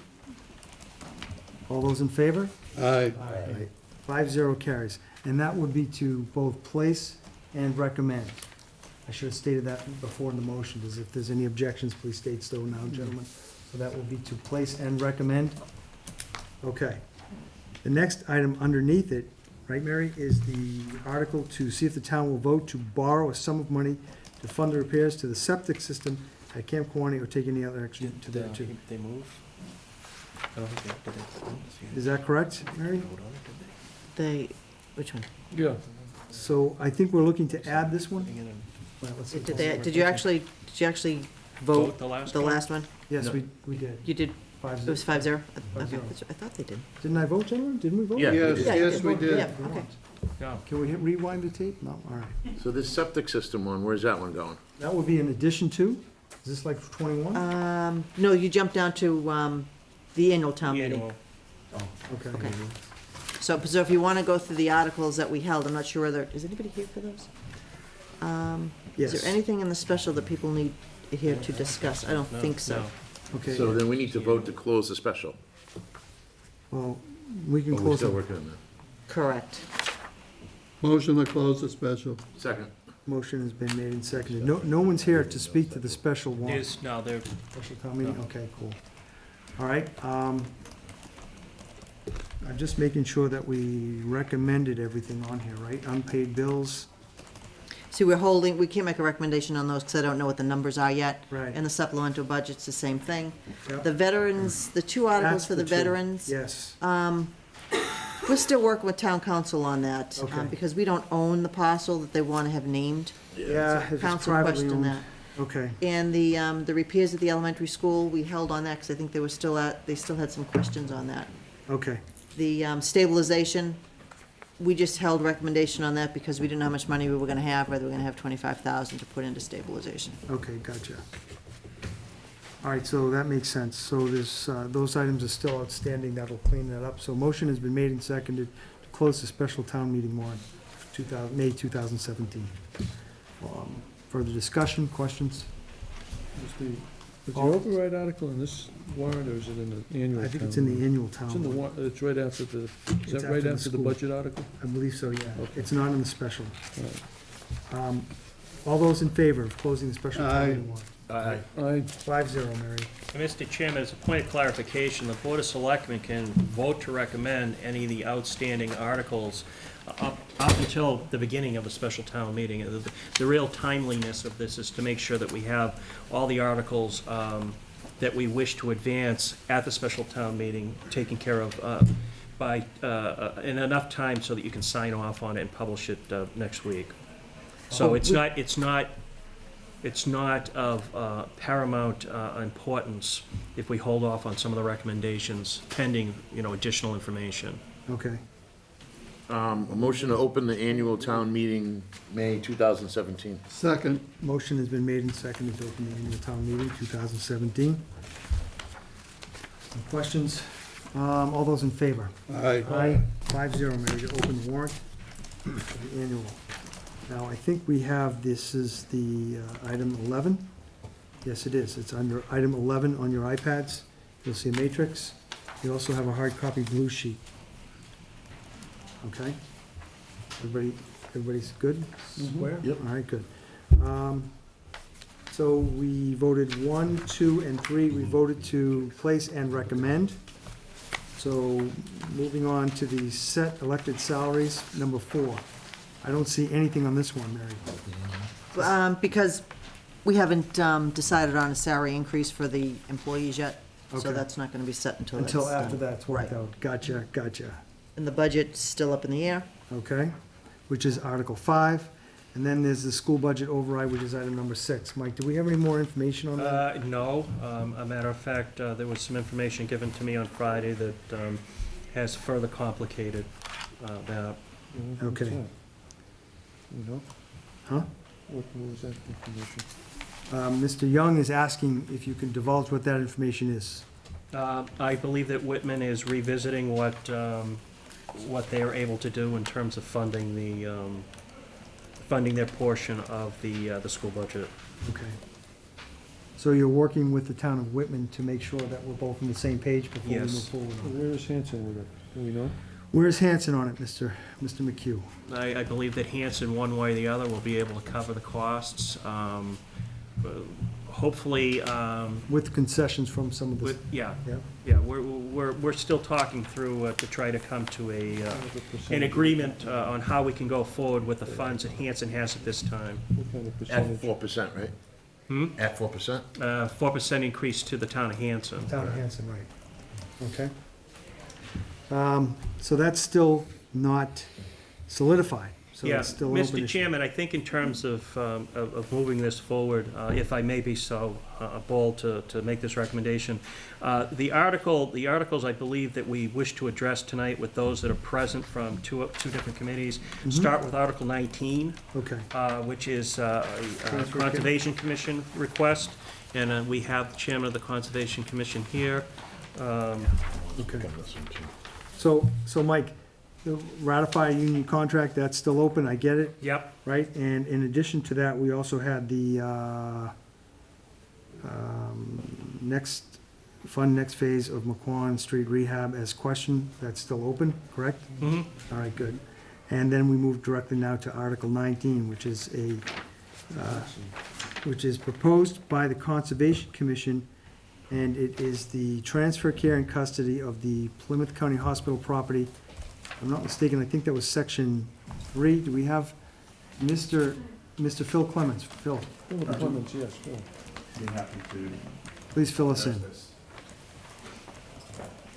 Actually, I had the impression that something that's put in my hands is Article 18, 19, and 20, and maybe this is not correct. In my hands is, let's talk about Article 19, since that's one you brought up. Okay, The idea is to seek $5,000 to replenish the conservation fund for open space management and related conservation purposes. Yeah.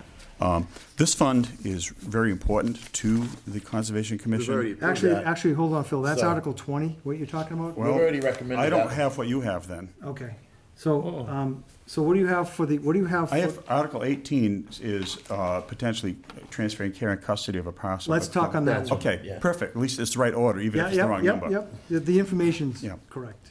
I actually feel like I'm wearing two hats right now tonight. I do chair conservation, and for several years, the Commission's been in favor of this. But I'm also obviously a member of the Plymouth County Hospital Reuse Committee, which Mr. Howard chairs. And And the open the space. conservation, and Yeah. I just go there. But we're not looking on conservation to rush things.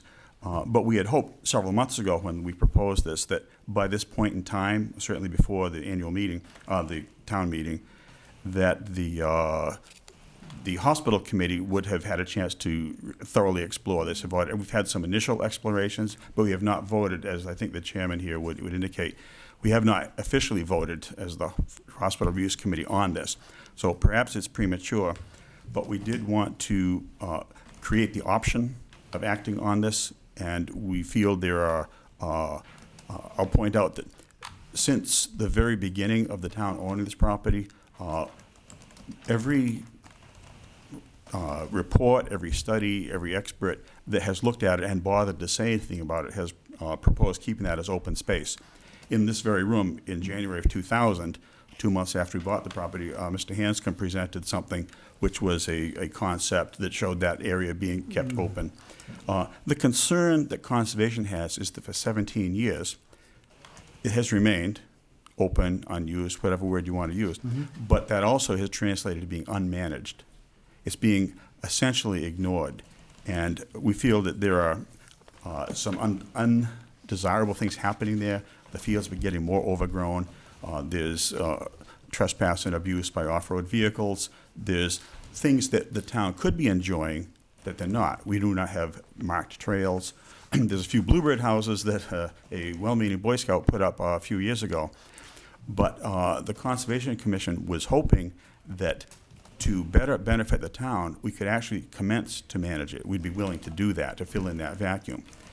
At the same time, we don't wish to get ahead of the overall reuse plan. Right. The majority of the property, approximately 30 acres, we've made good progress this past year on either recommending or being very close to recommending what to do, not only now, but in the future. And of course, that's all still on the table. Mm-hmm. What Conservation has been hoping, and again, we'll discuss it at the Mr. Howard's committee meeting very soon. Tomorrow we'll have the next one, is that a relatively easy part of the overall management of the property would be to designate the northern parcel, parcel 3, not 1 and 2, but just parcel 3, as conservation land, and commence to actually and positively manage it in order to gain more benefits from it. 3.5 years ago, I believe it was, a similar article was before town meeting. It required a 2/3 vote. The sort of thing always would. It was 2 votes short of 2/3. A majority of people desired to do this, but immediately after that vote, we discovered we had no quorum, so everything sort of stopped. But the very next day after that, the major opponent of that vote and I walked the property and talked about it. His comment was, "I wish this was somewhere else. It's so remote, no road frontage, no utilities, impossible to oversee if you had anything there of value." But the bottom line is, we wanted to, by presenting this article, create the option of starting to manage it. If we kick the can down the road another few months to the next town meeting, I suppose that could be done. Our concern was, within the lifetime of the young men who just left here, we have owned it and done nothing with it. Right. We have not assigned management to anyone. We wanted to correct that with this article. So the only concern, I think, and Phil, I want to apologize to you because I didn't have this information to myself until today. Correct. And by that, I mean a different opinion or a different viewpoint from this. Had I had it, I would have explained it to you, and I certainly would have been here explaining it to the people of Hanson as well, what my position on it is. I understand completely what you're trying to do, and I get it, Phil. My concern is that if we put these additional restrictions on this piece of property, under the Conservation Commission, that we could be basically tying our hands on whatever other development we may want to consider for the other parcels of that property up there. I'm not saying I'm in disagreement to this. I'm just wondering about the timing. My question is, and I think I know the answer, is that if this goes forward as an article to be voted on at town meeting, right? And it gets rejected, because it has gone up in front of the town meeting before, then it wouldn't be able to come in front for another town meeting for 3 years, is that correct? I have no idea. That's completely a new thought to me. I thought that was the way it goes. No, I believe that's only in the case of petitioned planning, zoning articles. Okay, gotcha. This has got nothing to do with So this zoning. doesn't have anything to do with the, okay, so I'm mistaken on that. But my main concern is that restriction, and I apologize for not telling you that last night, because frankly, it didn't dawn on me. I would have said something to you at the open space meeting plan, and instead of you finding out here and now. Well, I think that we've gone 17 years without any official management of it. Right. I don't think anything's going to change if we waited. Maybe the chairman of the hospital reuse committee would have a comment. No, I'd be honest with you, I'd like to see us wait until the next town meeting to do this, so we can have a little bit more discussion. Not only that, the hospital will be down, it'll be graded, and I don't know if they're gonna have anybody, we've been talking to other organizations that might come up and do some planning on what we can use that for up there. And so, I just feel that just waiting another 6 months or so isn't gonna hurt us at all, and we can have a lot more discussion about it. And leave it as open space and recreation at this time, instead of confining ourselves to voting to have it all in conservation. I understand. That section, he's just asking for section 3. Just that section 3. I think section 3 goes along with the other 2 sections that are there. Yeah. And not knowing, I'm not gonna be here, but maybe 20, 30 years from now, somebody will come up with a brilliant idea, or somebody's got something, and they can do something different with the whole operation up there. I don't know.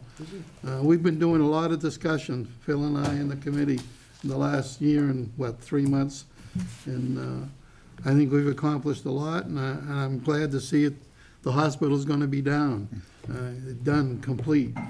I would point out that no matter what happens and when, right now, as people who visited the property know, that part, the parcel 3 is bisected by extensive wetlands, and the northeast part of the parcel, the actual definition of the property line is the edge of the wetlands, and so there would be a 100-foot buffer on either both sides or one, depending which piece you're talking about.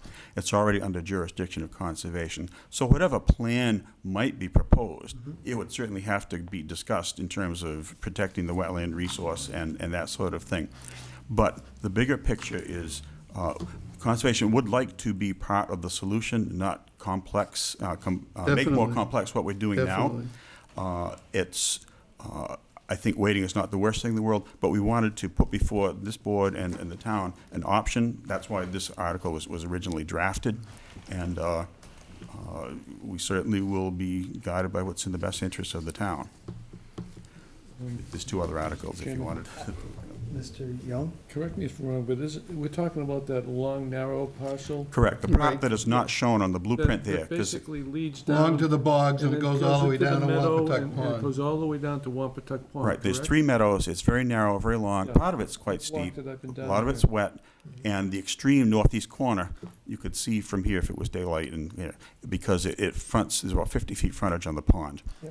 One of our members spoke, gee, what a great place for a kayak or canoe landing, but that's all details to be looked at in the So future. if you went into conservation, your recreation would be restricted to passive recreation rather than active recreation. Right, you wouldn't pave anything, you wouldn't mow, wouldn't build Yeah. stadiums or anything, you would have trails and have trails. opportunities like that. I was thinking perhaps, cross-country running trails, because as a former cross-country runner, I would much prefer that to Franklin Street and Whitman. No offense to Franklin Street and Whitman. Excuse me, but there is a paved area. I think it used to be like a 20-foot paved road that does cover probably a quarter, maybe a quarter of a mile. That runs from behind the water tank down to the initial, where it widens out to the 3 or the 2 big fields. Right, in the that are last down. 17 years, that's become quite overgrown, but it could be recovered. Yeah, but it could be cleaned up and For light recovered. use, correct. So, I remember that it pretty much, I think it stops at a certain section. and it that's where does, you it see the stops big down at field. the end where It it stops widens at the out. very narrowest section. Yeah. Then if one goes further, if one has the energy, you've got 2 more meadows. And I must say, though, that state wildlife officials have walked that with us, and local experts, Wayne Peterson up here on County Road, he's a global expert on fauna like birds.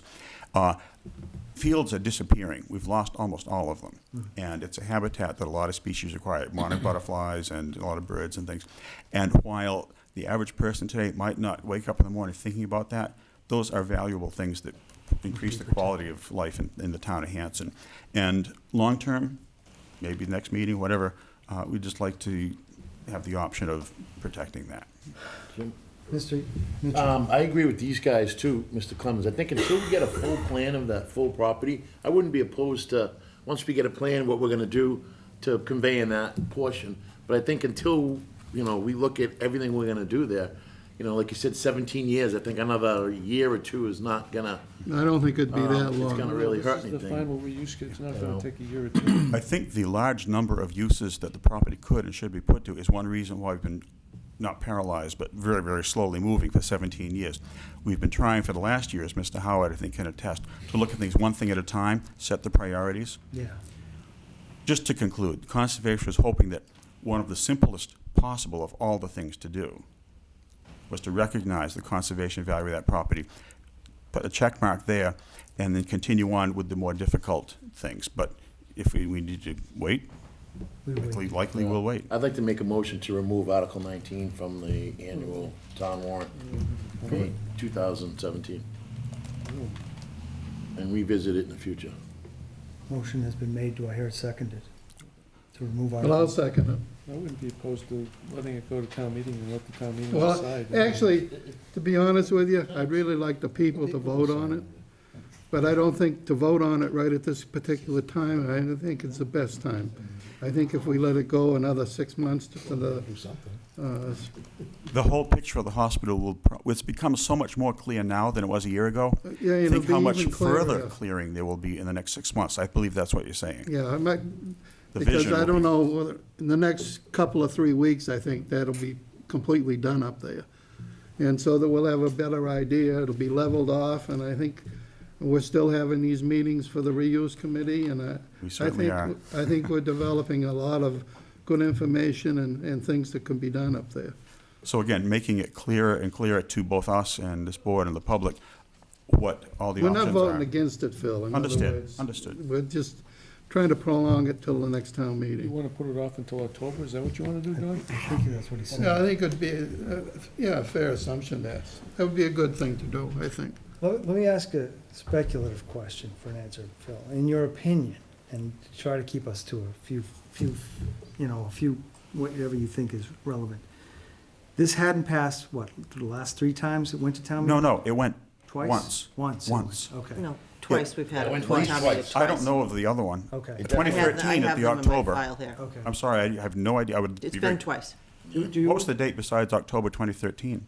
I'll have to look it up, but it was before. So that. long ago that I either didn't know about it or forgotten. Does anybody, I'm sure those meetings, does anybody recall any of the reasons as to why, who spoke against it and why it didn't pass? I can tell you that the plan that land planning prepared in 2008 that identified this parcel, that parcel didn't exist as an independent parcel till 2008. Okay. And the previous reuse committee was perhaps made some recommendations then. I don't recall what those were. Yeah, but I've got it somewhere in the remember file, the but it's twice. discussion And at town the meeting. the concern of some of the residents was, once it goes in conservation, you can't get it out of That was conservation, it, so. basically, yeah. That was the. Sure, we'd be happy We'd to have to address legislate that, that. whatever the forum is correct. I see. Mr. Just another little thing, I am a water commissioner of the town of Hanson also, and sometime between now and the next couple of years, there's a plot of land behind the tank that's up there now, there's a good possibility there's gonna be another water tank up there, because of all the problems that the Hanson residents went through in the time that we repainted the tank. It'll give the additional amount of water so that we won't have to be using Brockton's water.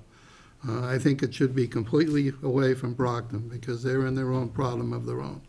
And we haven't designated an area yet, too, where proximity to where the tank would be. It will probably, most likely, be behind the one that's up there now, Okay. because some of the residents, believe it or not, the tank that's up there now blocks the sun from their residence. And Cast a it shadow. hasn't, it's cast a shadow, and it hasn't caused that much of a problem, but some of these houses that were up there for years used to get sun on them, and they don't now. I see. And that's why the location of the new tank, it'll be behind it, so that it'll eliminate that dead space that's up there, so.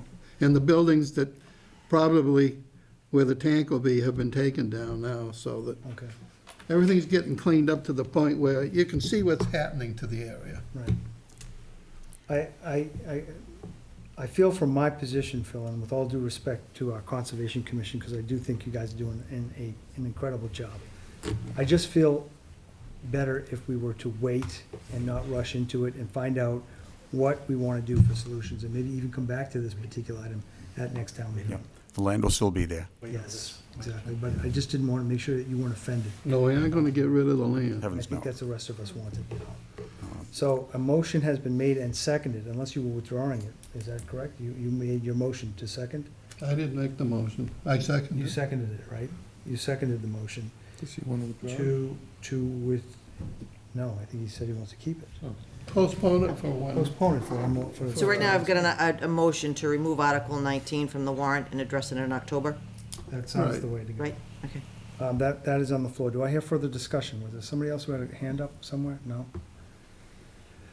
All right, makes sense to me. Let's call the vote. All those in favor of postponing Article 19 until the next town meeting and removing it from this warrant from the town meeting, say aye.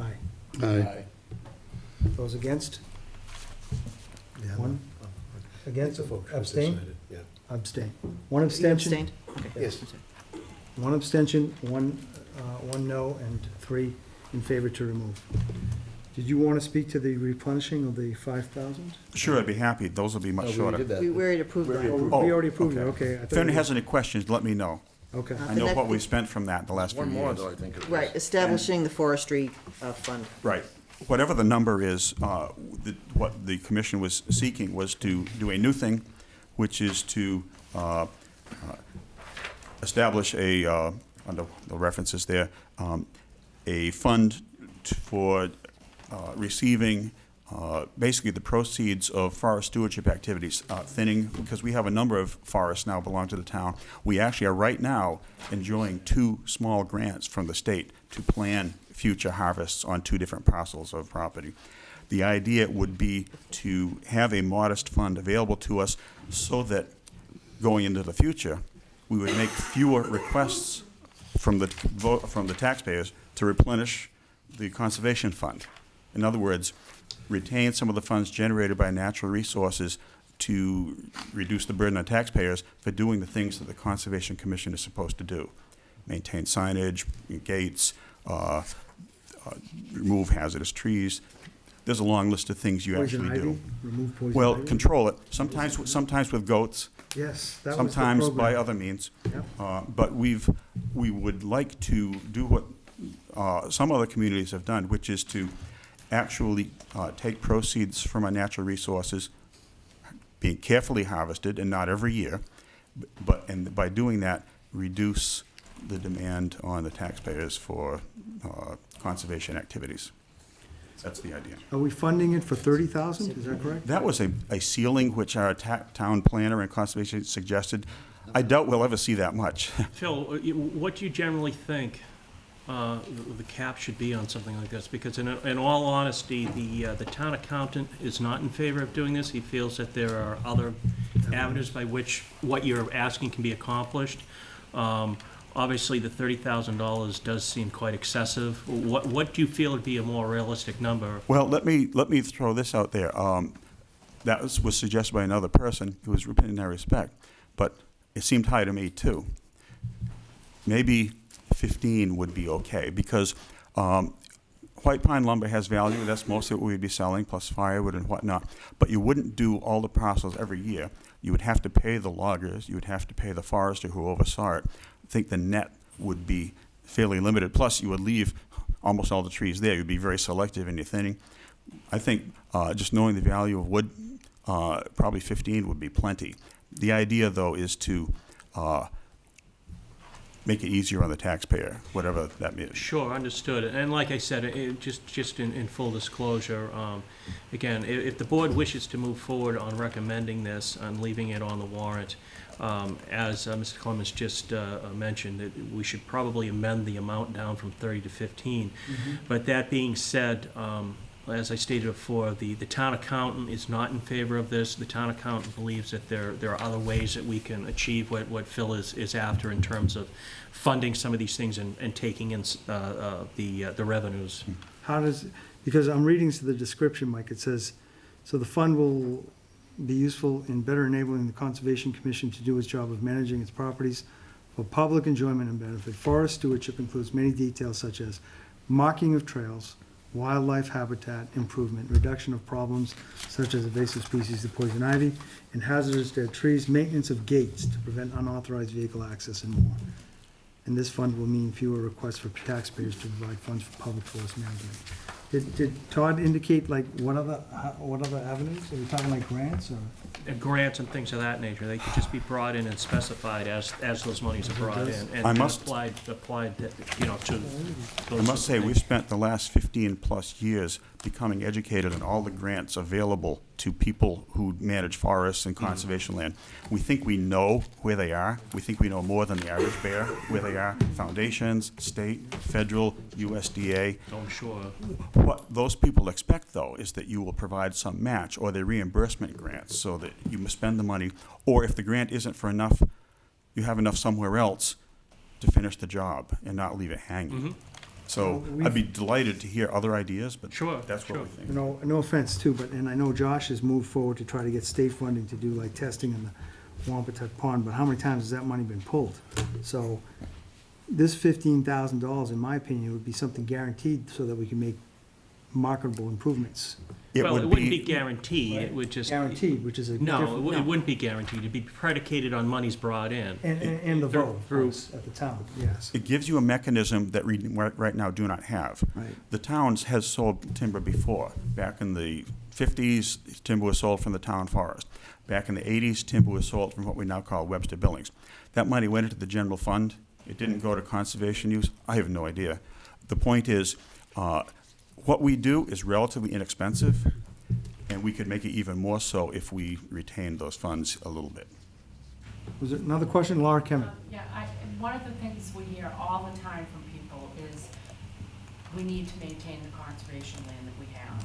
And so Phil and the committee is asking to have money to do that job, right? And, you know, we've got a lot of natural resources, they're wonderful, but only if people don't have to bring machetes to get to them. And, you know, and wear protective armor. And so I think, you know, I like the idea of trying to get money.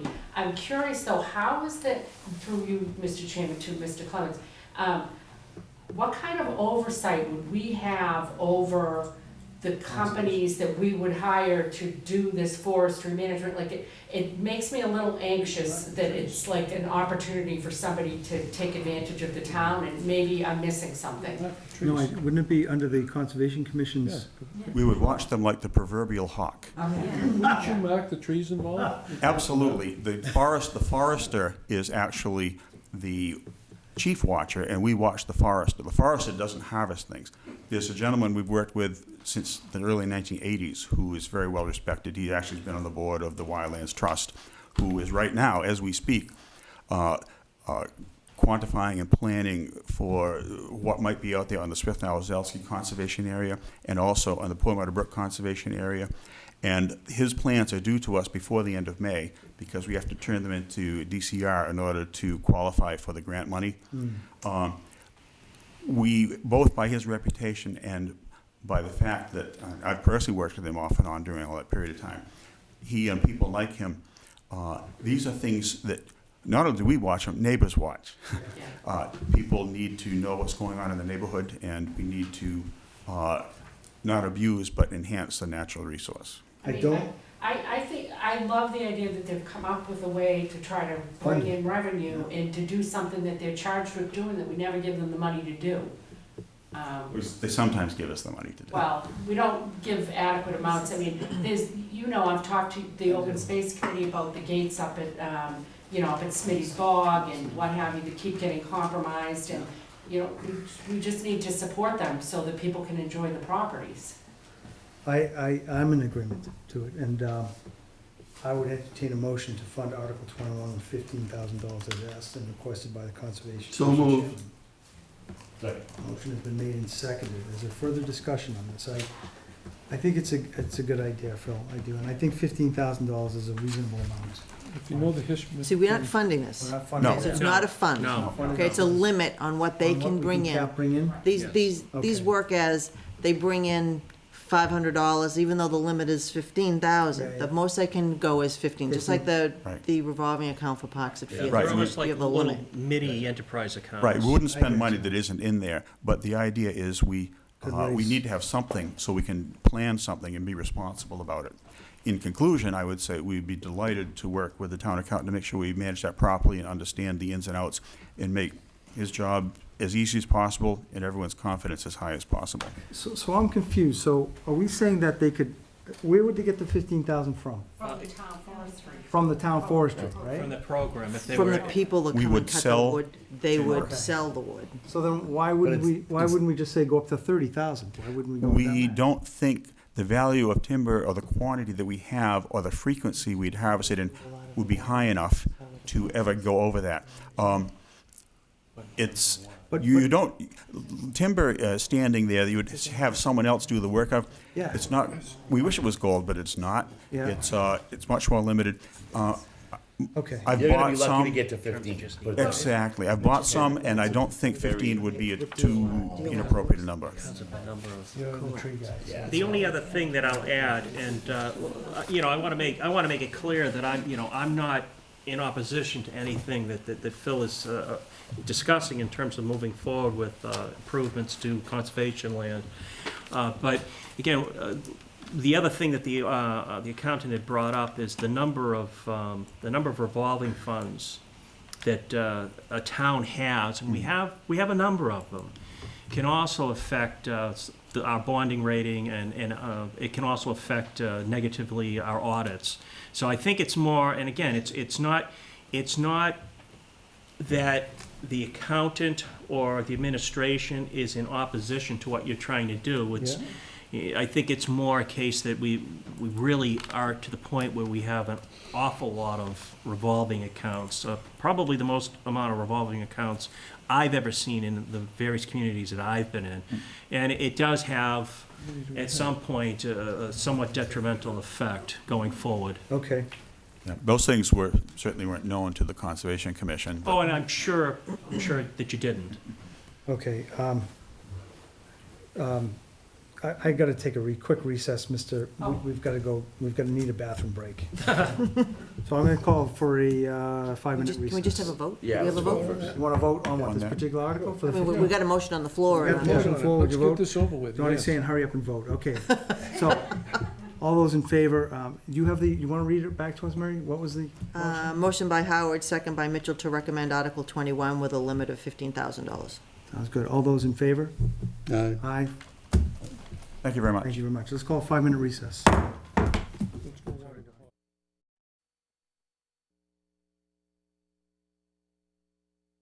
I'm marking off the agenda. We call the meeting back to order. Thank you all. I apologize, Donnie, thank you. And Laura, did you want to say something? You said you had something reserved. You good? All right, cool. I do want to make, Mary, I read on the announcements, and somebody pointed out to me during this, which was good, that we had on our calendar Tuesday, April 12th, and that cannot be right because April 11th is a Tuesday. So it's Okay. either, so the Historical Commission and the The historical, Community Preservation were holding their meetings. We said Tuesday, April 12th. One was at 6 and one was 7. So it's either the days wrong. oh, or the you're right, days.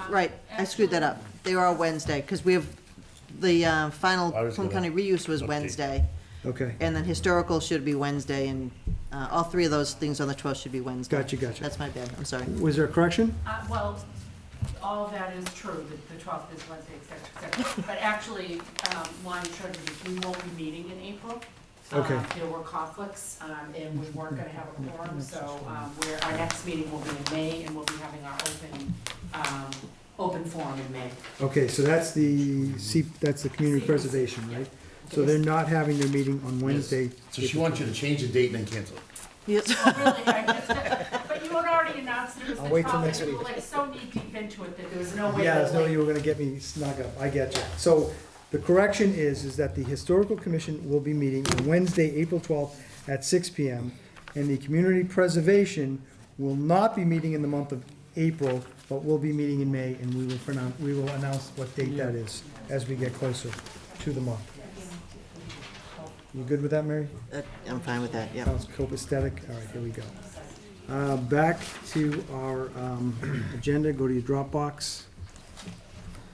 Okay, we are picking up where we last left off, and this was we talked about Article 19, and we voted on Article 21, which was the establishment revolving forestry fund of $15,000. The next item that we were to discuss was the zoning bylaw solar, which is from the planning board, Article number 27. And I think we have Joe Weeks with us. Is that right, Joe? That's right. Hello, everybody. Hi. Joe Weeks, yeah. Yes. So this is the zoning bylaw for the solar panels, Joe? I believe so. Mr. Chairman, if I could just interject before you start, I just want to point out that Article 27, as it exists right now, is a combination of the previous Articles 27 and 28. Town council combined them. Okay. So I just informed Chairman Weeks of that. And we'll be asking you to vote to modify the actual warrant after. Okay, fantastic. The copy that I do have only has the solar part. Okay. So we're gonna be putting in the wind. I'm sure we're okay with that. I think there's no issue with that. But what this basically does is tries to set standards for large-scale ground-mounted solar photovoltaic installations. And we have setbacks, tried to figure out, and we have different types of definitions that we put forth. But this is a pretty standard bylaw. The town council ran through it, found a couple of redundancies that we wanted to change. We're okay with that as well. We have a fees section under section 4D. We're going to end up taking that out and putting that under the rules and regs. But everything else is pretty straightforward. It's pretty lengthy, Joe. It is. Is Sean gonna have to read this entire thing at the meeting? No, I don't believe No, so. it's as printed in the warrant. Yeah, typically this would go as printed, yeah. Because, you know, we'd have to get him some air or something. Yeah, we'd have to get some throat lozenges at the end of the day. Okay, and it's pretty, and so there are various sections: design standards, safety and environmental standards, monitoring and maintenance. And this is all to protect the citizens of Hanson, to make sure that we're treating each other fair and equal with regard to these solar panels, right, Joe? Absolutely, and this covers both commercial and residential projects. We also have sureties built in, design standards, everything from lighting to signage and utility connections, oversight. Is pretty comfortable. there anything, so if anybody's already put their stuff in, they're already grandfathered in, I would imagine, is that correct? If they're not adhering to any one of these items? Just a quick I question. don't believe the large projects right now can be done in the town, so this would set forth parameters to allow projects like that to happen. Point forward, Yep. okay, good. It's pretty good. He gives the definitions, the purpose. It's for all projects are around 250 kilowatts, which is your standard large-scale project. Does, why don't we, I would entertain a motion to place and recommend Article 27, Mike, or are we splitting it? We're keeping it as Article 27, right? Keeping it as Article 27. We're not splitting it, so. This requires a So moved. two-thirds vote at town meeting. Motion has been made. Do I hear it seconded so that we can open up for discussion? Second. Motion's been made, it's seconded. But are we adding in 28? No. No, okay. Nope. So, Based on the document that you have before you, it's now 27, which has been revised by town council, and approved by the planning board. Just all in one. Okay. I like that you get proof of liability insurance. Yep. Made sure to cover all bases. We're very thorough putting this together. I would like to thank the town planner as well. She put a lot of time and effort into this, so we thank her and the other members of the planning board. I'll give you guys a minute or so more to take it in, unless you wish to move on the vote. Yeah, let's move on. You want to move on the vote? Good to me. All right, gentlemen. All right. Motion has been made and seconded, and we're at discussion, and nobody has any further questions to this particular article. So this is to place and recommend Article 27 onto the warrant, as stated in front of us, Mary, okay? And as Joe read from the brief overview. All those in favor, say aye. Aye. 5-0. Thank you, Joe. Thank you very much. Joe, the next one's the driveways. The driveways, Yep. all right, fantastic. So this one we worked in collaboration with Chief Thompson. I believe, I have this as Article 278. I don't know what you guys have, but, That's funny, Joe. It's gonna be a long meeting, Joe. Yeah. yeah, we'll get there. You want to count through them one by one, we can do that. So this one just tries to designate access setbacks. So one of the issues that we have is that as the town tends to develop new projects, new houses, we see the driveways getting longer and longer, and Chief Thompson had come to us and, I apologize. We already recommended it, you all said. That's what I thought. Yep. Okay. But, no, I still would like you to explain it from your point of view and the board's point of view. Oh, absolutely. So really, Chief Thompson came to us and said that, that he wanted to try and really consider the safety aspects of some of these new constructions. And we look at Chief Thompson as a resident expert in all things safety. So we wanted to make sure that we took his considerations to heart, and we did. And we have no problem making recommendations for some of the things that he and both the town planner had put together. Basically, anything in excess of 150 feet. We just need to be able to provide access to any type of fire trucks or ambulances that might have to get down there. So this is also not just the width of the driveway itself, but also the height.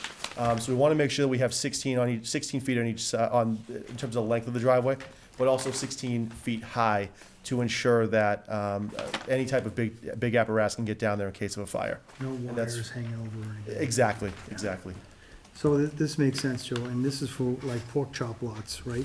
Where they have, And it's really for anything over 150 feet. So it could be pork chop lots. It could be just someone that likes a long driveway. so most of them, they must have a standard of what, 40 feet, isn't it, for the driveway to go in? I'm pretty sure it's 40 feet For any driveway? for any driveway. Yeah. Well, you have to, to put that in. No, right? that's a street, Yeah, 40 that's- feet that's is a not street. 40. No, it's a Yeah, not a street for driveway. something like that. Yeah. All right, okay. Yeah. Okay, I wasn't sure if it was the street or I get you.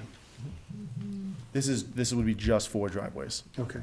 Does it grandfather existing driveways, or is it, if you have an existing driveway, would you have to, would you have to alter it?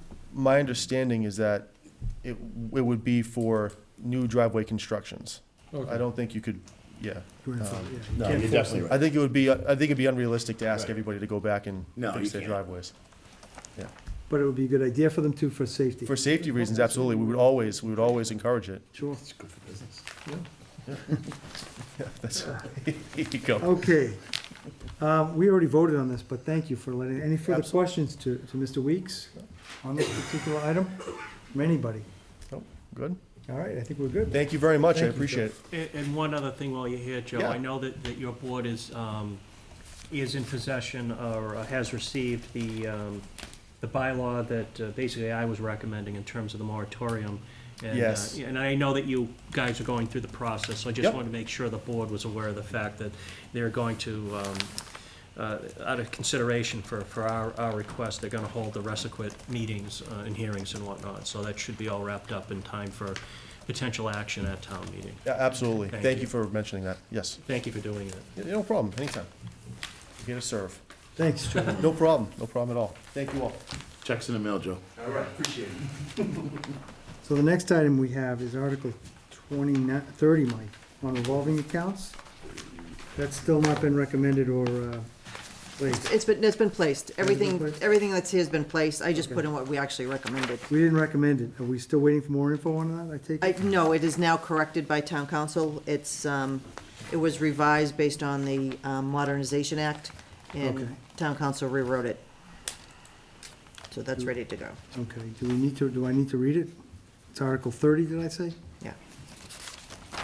See if the town will vote to amend Article 2-9 of the Town of Hanson General Bylaws by adding a new Section 3 to establish and authorize revolving funds for use by certain town departments, boards, committees, agencies, or officers under General Law, Section 44, 53E1/2, or take any other action thereto.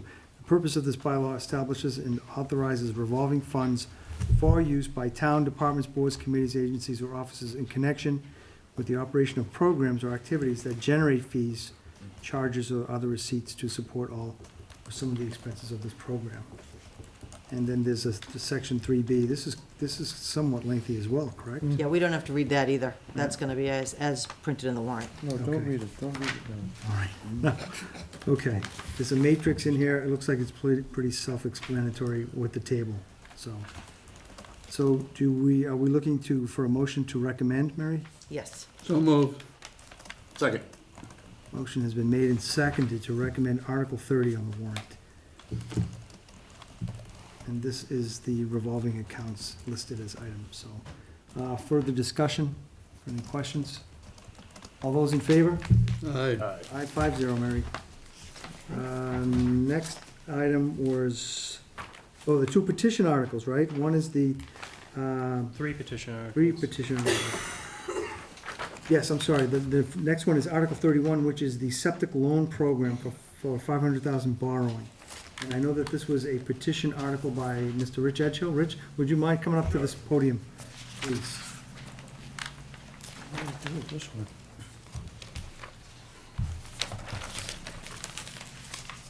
So this is an article to Let me just give a quick, to ask the town of Hanson to vote and raise or appropriate a transfer from available funds, excuse me, forgive me on this, to raise by taxation or borrow from Massachusetts Clean Water Trust or otherwise the sum of $500,000 for the purpose of financing the following water pollution abatement facility projects: repair, replacement, or upgrade of septic system pursuant to agreements with the Board of Health and residential property owners, including without limitation all costs thereof as defined in section 1 of chapter 29C of the general laws.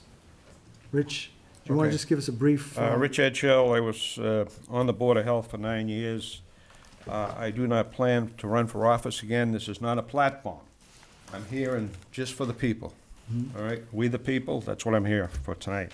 Originally, Article 18 in 2002, I'll give you a little history, not everybody knows it. It was proposed by me and 155 others back in 2002.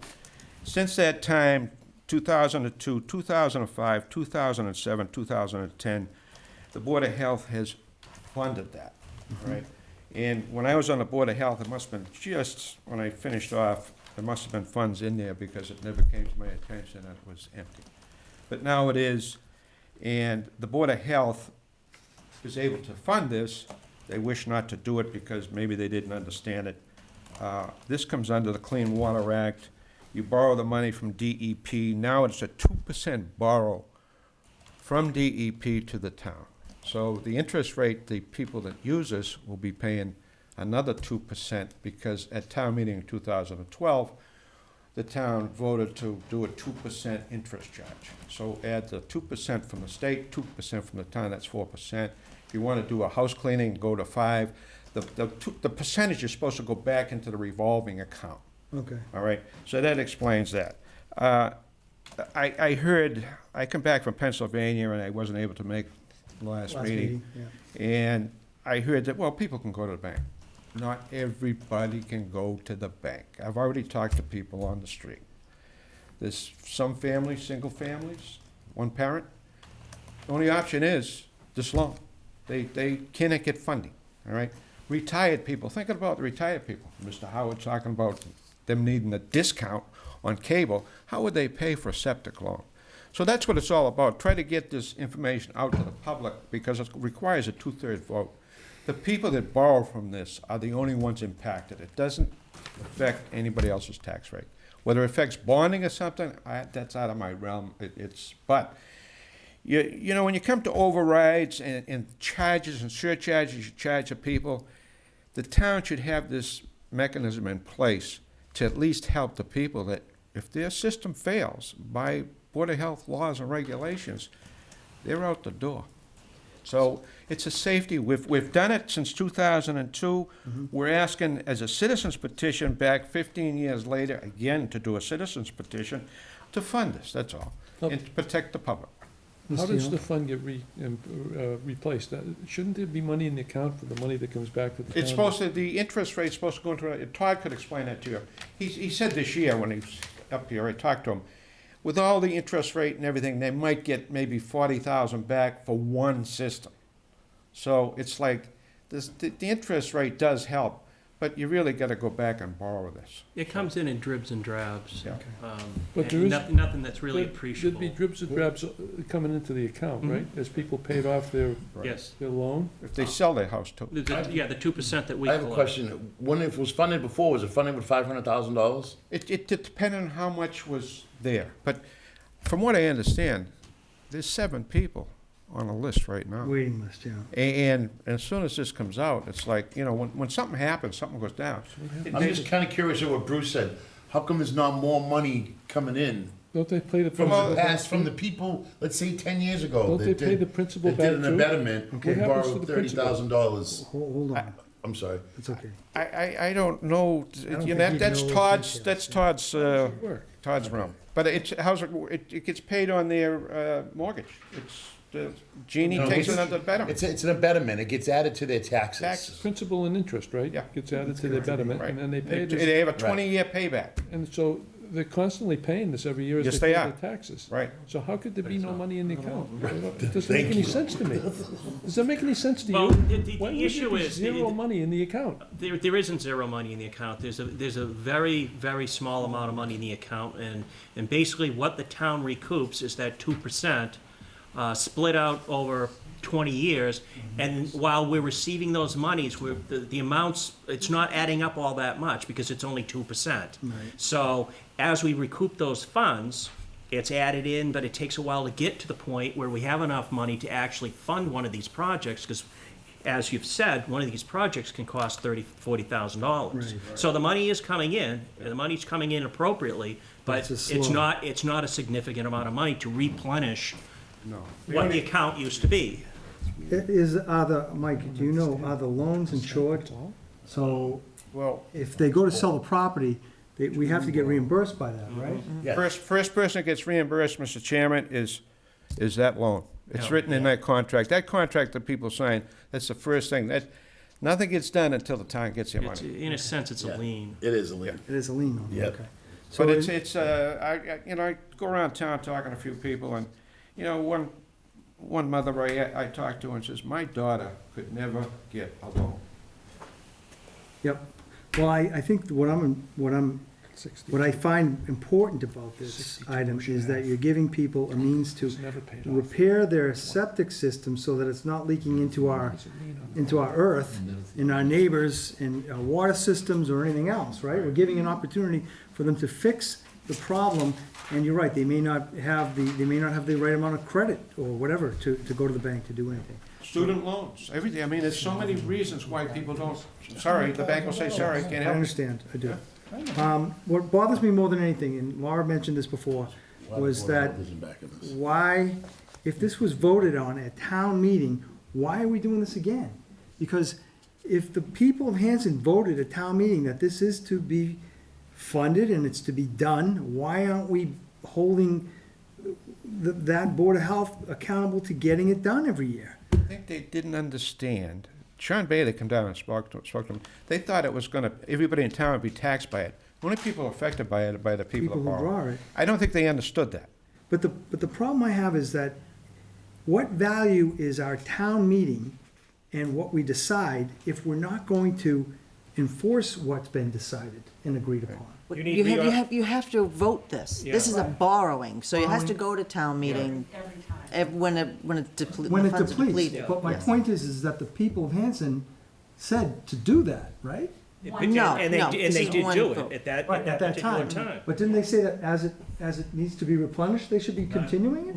No. Is that what, that's what I'm on? That's exactly what I was gonna Yes. ask is, and I think that's what Bruce was kind of getting to. Yeah. Is what I'm trying, I hear the 2%, which is like, okay, that's really not that much money in the grand scheme of things. But, what happens to the principal that people are paying back on this? We pay it back to the loan that Okay, so they all originally we're seeded the getting program. is the difference. All we're getting is a 2%, which Okay. again goes We're back just to, getting the interest then. which again goes back to the fact that 2% doesn't add up to very much. That is- Okay, but, and Right. Mr. Edgell, So that money was never I ours applaud you for initially doing to this begin because It's not our I money. know it's borrowed We have money. to pay it. Okay. Goes back Hold on, with hold on. the- And One I, at a time. I think it is important because people's septics do fail, and you're right, people, you're over a barrel. Yeah, what are you And gonna frankly, even if you don't think it's a good idea fiscally, we're all gonna suffer if people's septics are failing and it's going into water supplies and everything else.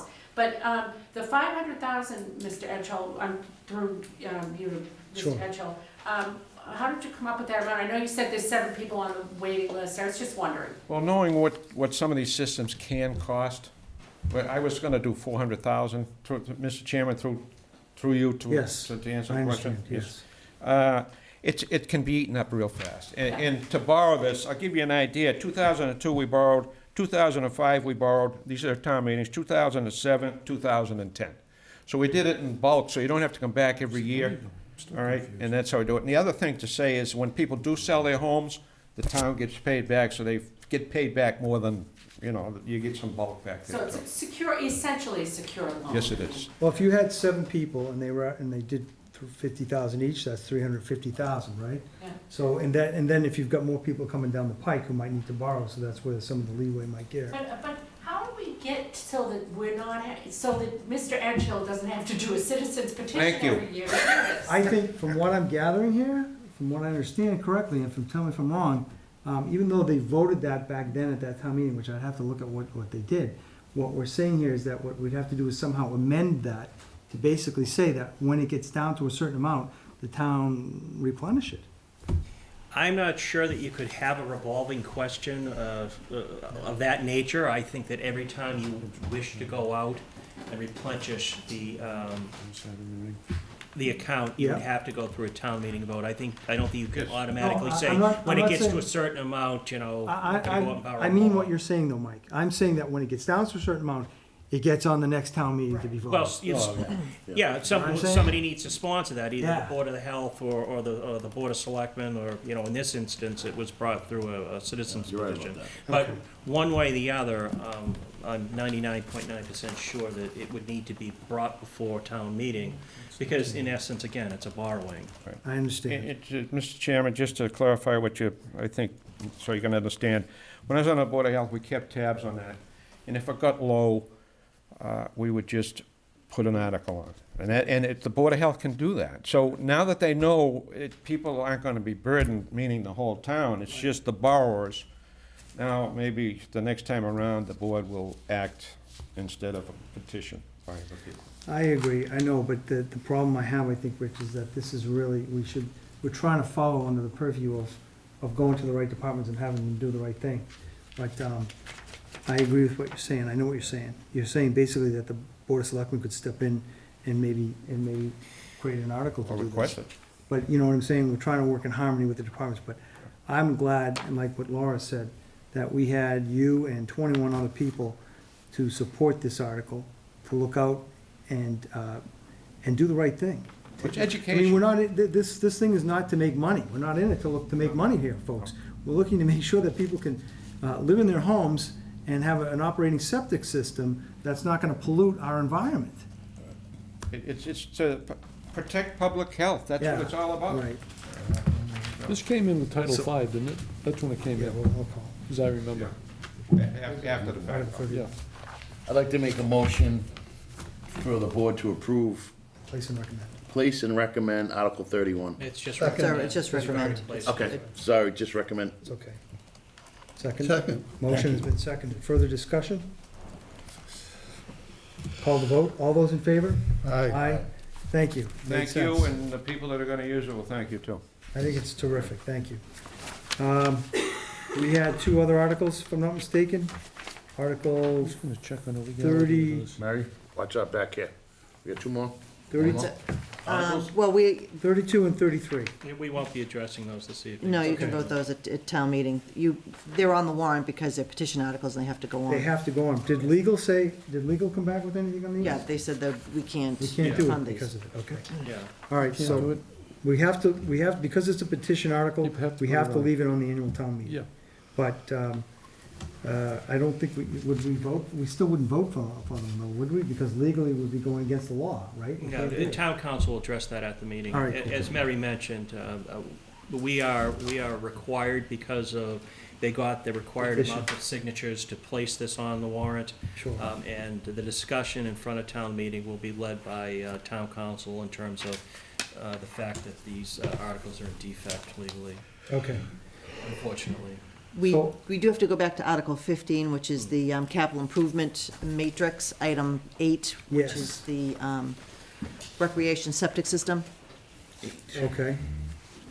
So we should be looking at the detail stuff. Article 8, Mary? Article 15, item 8. 15, item 8. 15, Article 15. And there it is. So there's a matrix here, and there's a item number 8, which says recreation, replace septic system for $50,000 retained earnings. Yeah, we wish to remove that from that matrix. Motion is to remove item 8 from Article 15 on the matrix, which says the recreation replace septic system for Yeah. $50,000. Is that on a special town meeting? No, It's on the annual. No, it's on town the meeting. annual town meeting. It's under item 12, Donnie. If you go to item 12 on your iPad, or look at your annual town So meeting. moved. Second. It's all right, find it, we got a few minutes, man. So it's under, look at Article 15, and then you'll see a matrix underneath it, or a table, and you'll see item Is it number. going someplace else? number 8. Yeah. It's actually, I think it's on page 7. Okay, there you go. Septic system. And why are we removing this? Because we're actually putting in a separate article to fund this, Okay, because it becomes a borrowing, as I think we might have mentioned at the last. you did, I select remember, meeting. yep. So to do it properly, we need to remove it from this particular article And create its own? and create a new one. Okay. Which we've not done yet? No, that's the next thing we're gonna do. Gotcha. Are we good? So, Yep, you good, Donnie? yep. All right, further discussion or questions? Call the vote. All those in favor? Aye. Aye. 5-0, Mary. Is that, are we done with the articles? No. Warrants? No? Which one is next? The last thing that we need the board to do is to place and recommend an article to be numbered later. We'll present it to you, the actual number, at the next the next selectmen's meeting when you sign the actual warrant. We just need to figure out where to place it and how to renumber the other articles, 'cause we don't want to put it at the very end, because that kind of messes things up as well. All that being said, what we're requesting is the Board of Selectmen to Space? to place and recommend an article to see if the town will vote to borrow a sum of money to fund the repairs to the septic system at Camp Kewaunee or take any action relative thereto. So move. Second.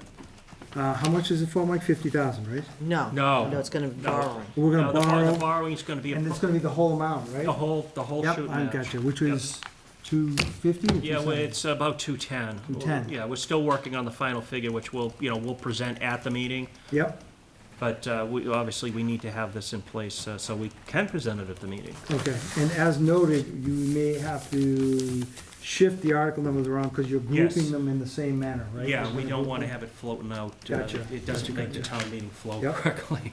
Makes sense. Are there any further questions on this? No? No. No? All right, we'll call a vote. All those in favor, say aye. Aye. Aye, done. And that's that. That's that, close the warrant. Motion to close the warrant. Motion to close the warrant.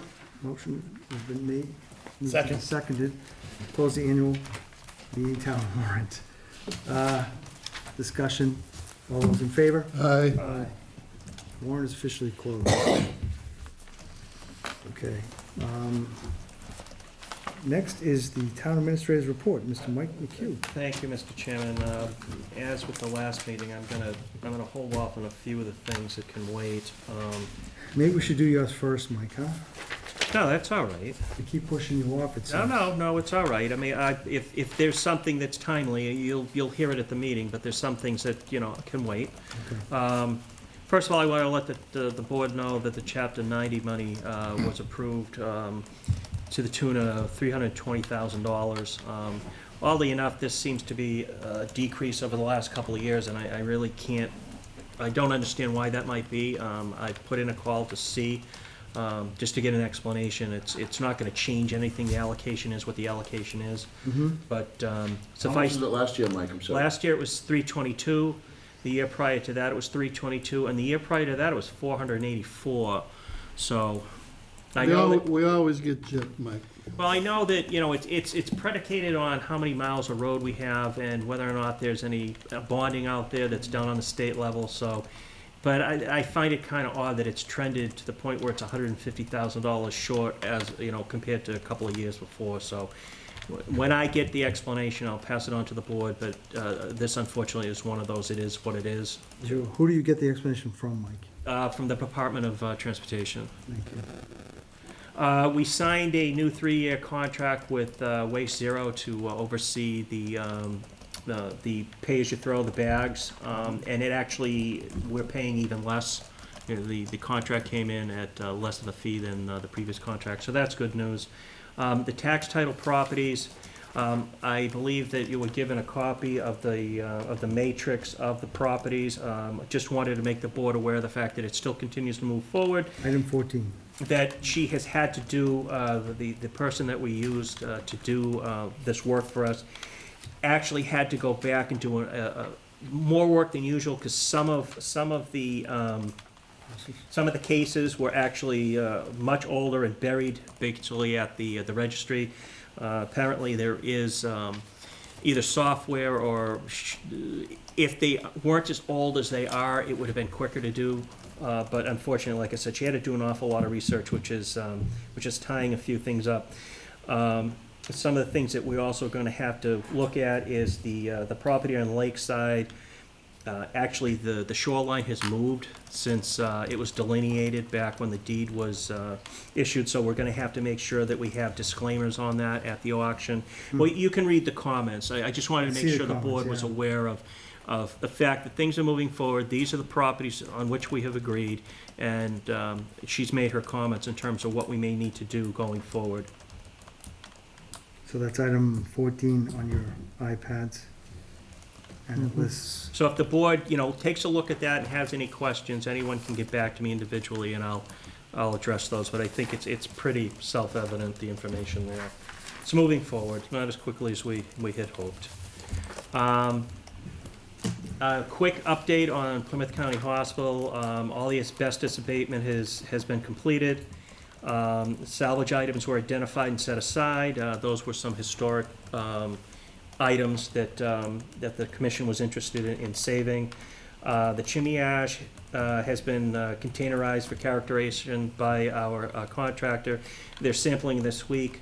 That's the only real holdup in the whole demo, is apparently the DEP has raised some questions about what that chimney was used for, what that system was used for, and whether there's any residual materials as a result of burning on the inside of the brick. So our consultant doesn't believe there really are any, but that's what's held up the actual demo of the chimney stack there.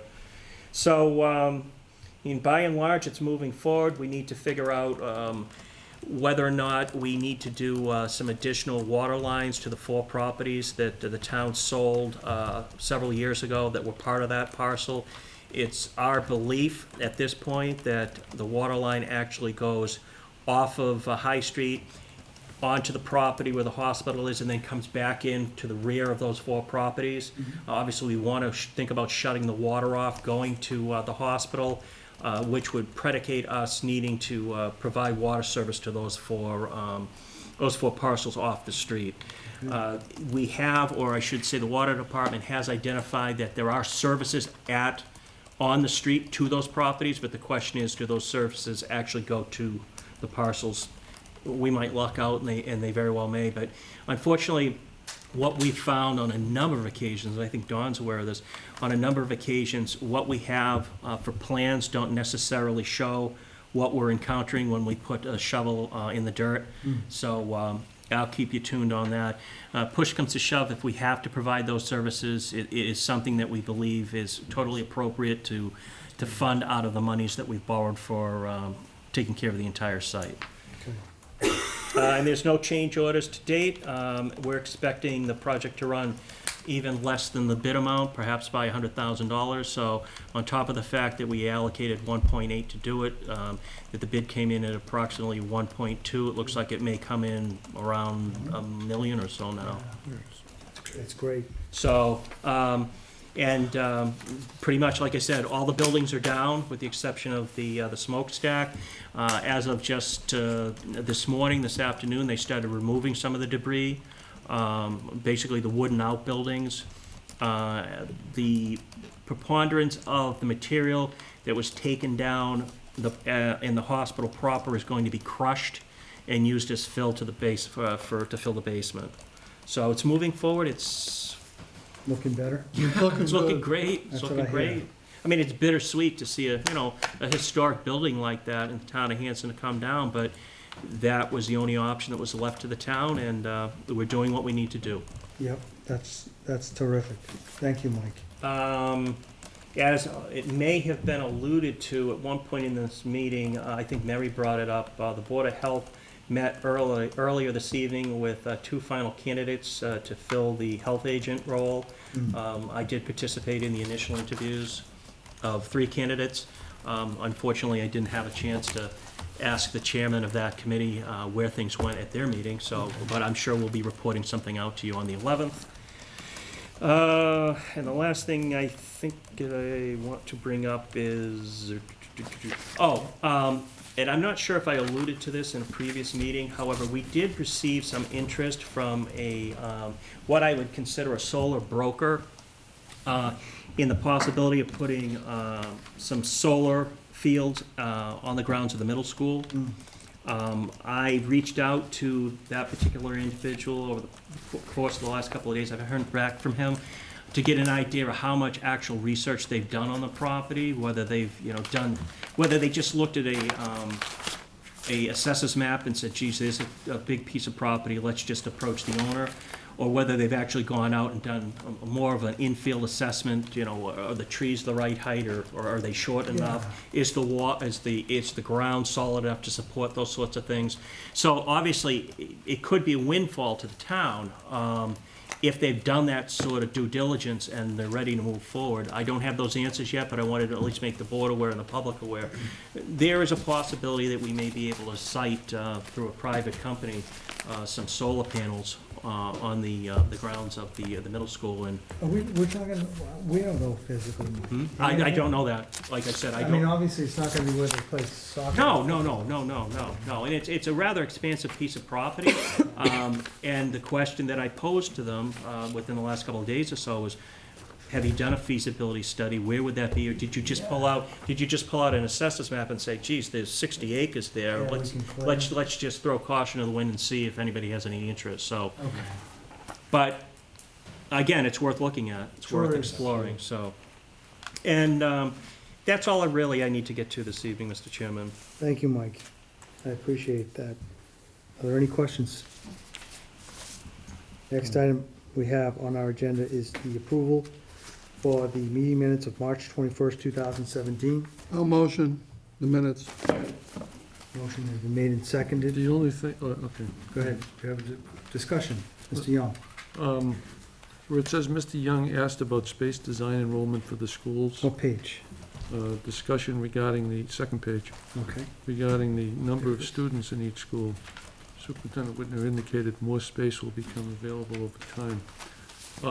At that particular meeting, and I had done some research into this, You gave numbers. I actually presented a design enrollment, and I gave the actual enrollment of the schools and the current number of surplus desks at the school. So, if it's okay with the board, I will get those figures from Mary and submit them so they can be part of the minutes. And that would be, I'd make that as an amendment. So, Mary, we can accept these minutes as amended by Mr. Young when he gives you those numbers, is that okay? Sure. Does anybody have any objections to this? No. Would you rather see the numbers first before we approve? I submitted I remember the numbers you Yeah. read. One was 650, wasn't it, for the middle school? middle school was, 450? I the trust middle the school numbers. was 248 That's it. surplus. Okay. Yeah. 650 and then whatever the difference was. I Right. can't remember what the Indian Head was, over 300 surplus. Okay. Mary, if the numbers look funny, make sure you just let us know, okay, so Bruce doesn't get away with anything. No, and I did have some numbers in my notes, but I wasn't comfortable that they were all accurate as everybody was throwing numbers out, so that's why I didn't I should include have them. gave you But a if, copy of it you- when I was, yeah. you gotta remind me to do that. So Yeah. Okay, I walked out with them. I don't have them here today. we trust you. We're far. I promise you I won't cook the books. Okay, motion has been made and seconded to accept the minutes with the alteration that Mr. Young is talking about regarding the school numbers. Further discussion? Any questions? All those in favor? Aye. Aye. 5-0, Mayor, to pass, as amended. When Bruce gives you the numbers. I won't cook the books. Yes, you will not cook the books. Next item we have on our agenda is the committee reports, Mont Ponce Pond Committee. How are we doing on the water levels, I Tony? don't have any report to report, but I assume, since we had the rain the last week, I think Brockton's taking water. You think they're taking water because they're qualified to Well, to it's do it? above 52 feet, I Right. assume. Yeah. if Wampatuck Ponds come up a foot, I know Wampatuck Ponds come up. Yeah, Wampatuck has too, it's actually filled in. But I haven't had any reports on what they've been taking, so. Thank you. Next item we have is the Indian Head McQuon Priority Repair Committee. I don't have anything to report, but, and we've probably had our last meeting. We may meet sometime between now and the town meeting just to go over those things that apply to those schools on the town meeting warrant, just to give them our okay.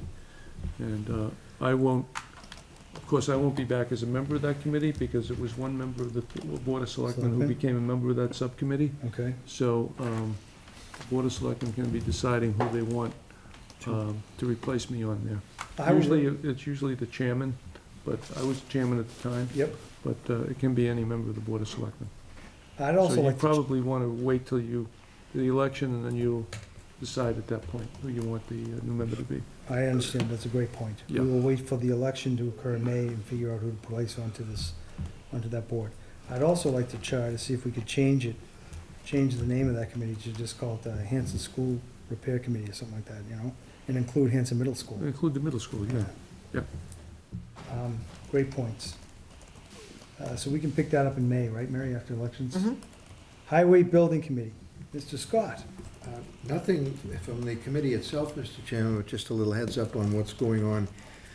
If anyone's been down to Light Control, they're gonna start the planting this week for the shrubberies, which is for the Fish and Wildlife Management area. They're gonna start that this week and hope to complete it by the end of April.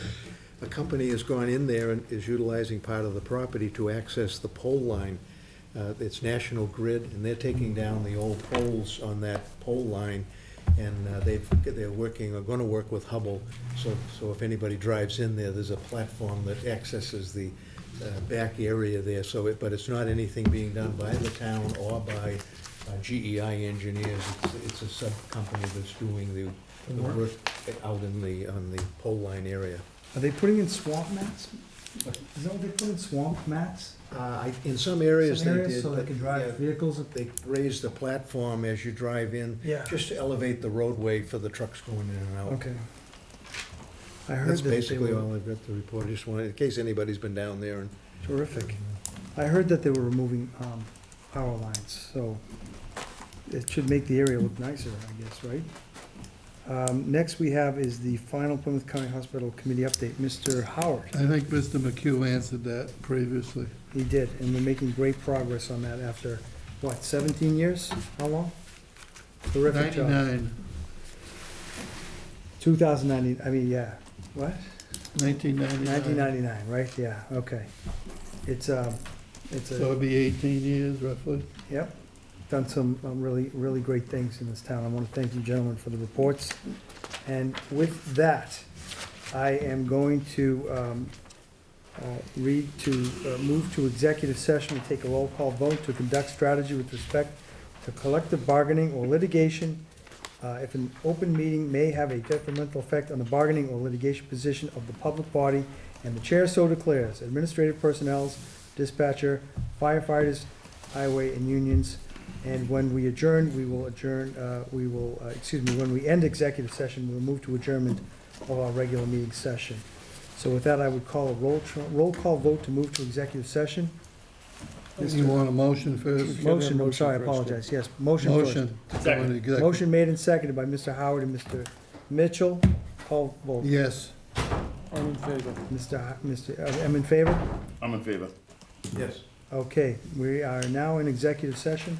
I want to thank ladies and gentlemen for attending tonight, and have a safe ride home. Thank you.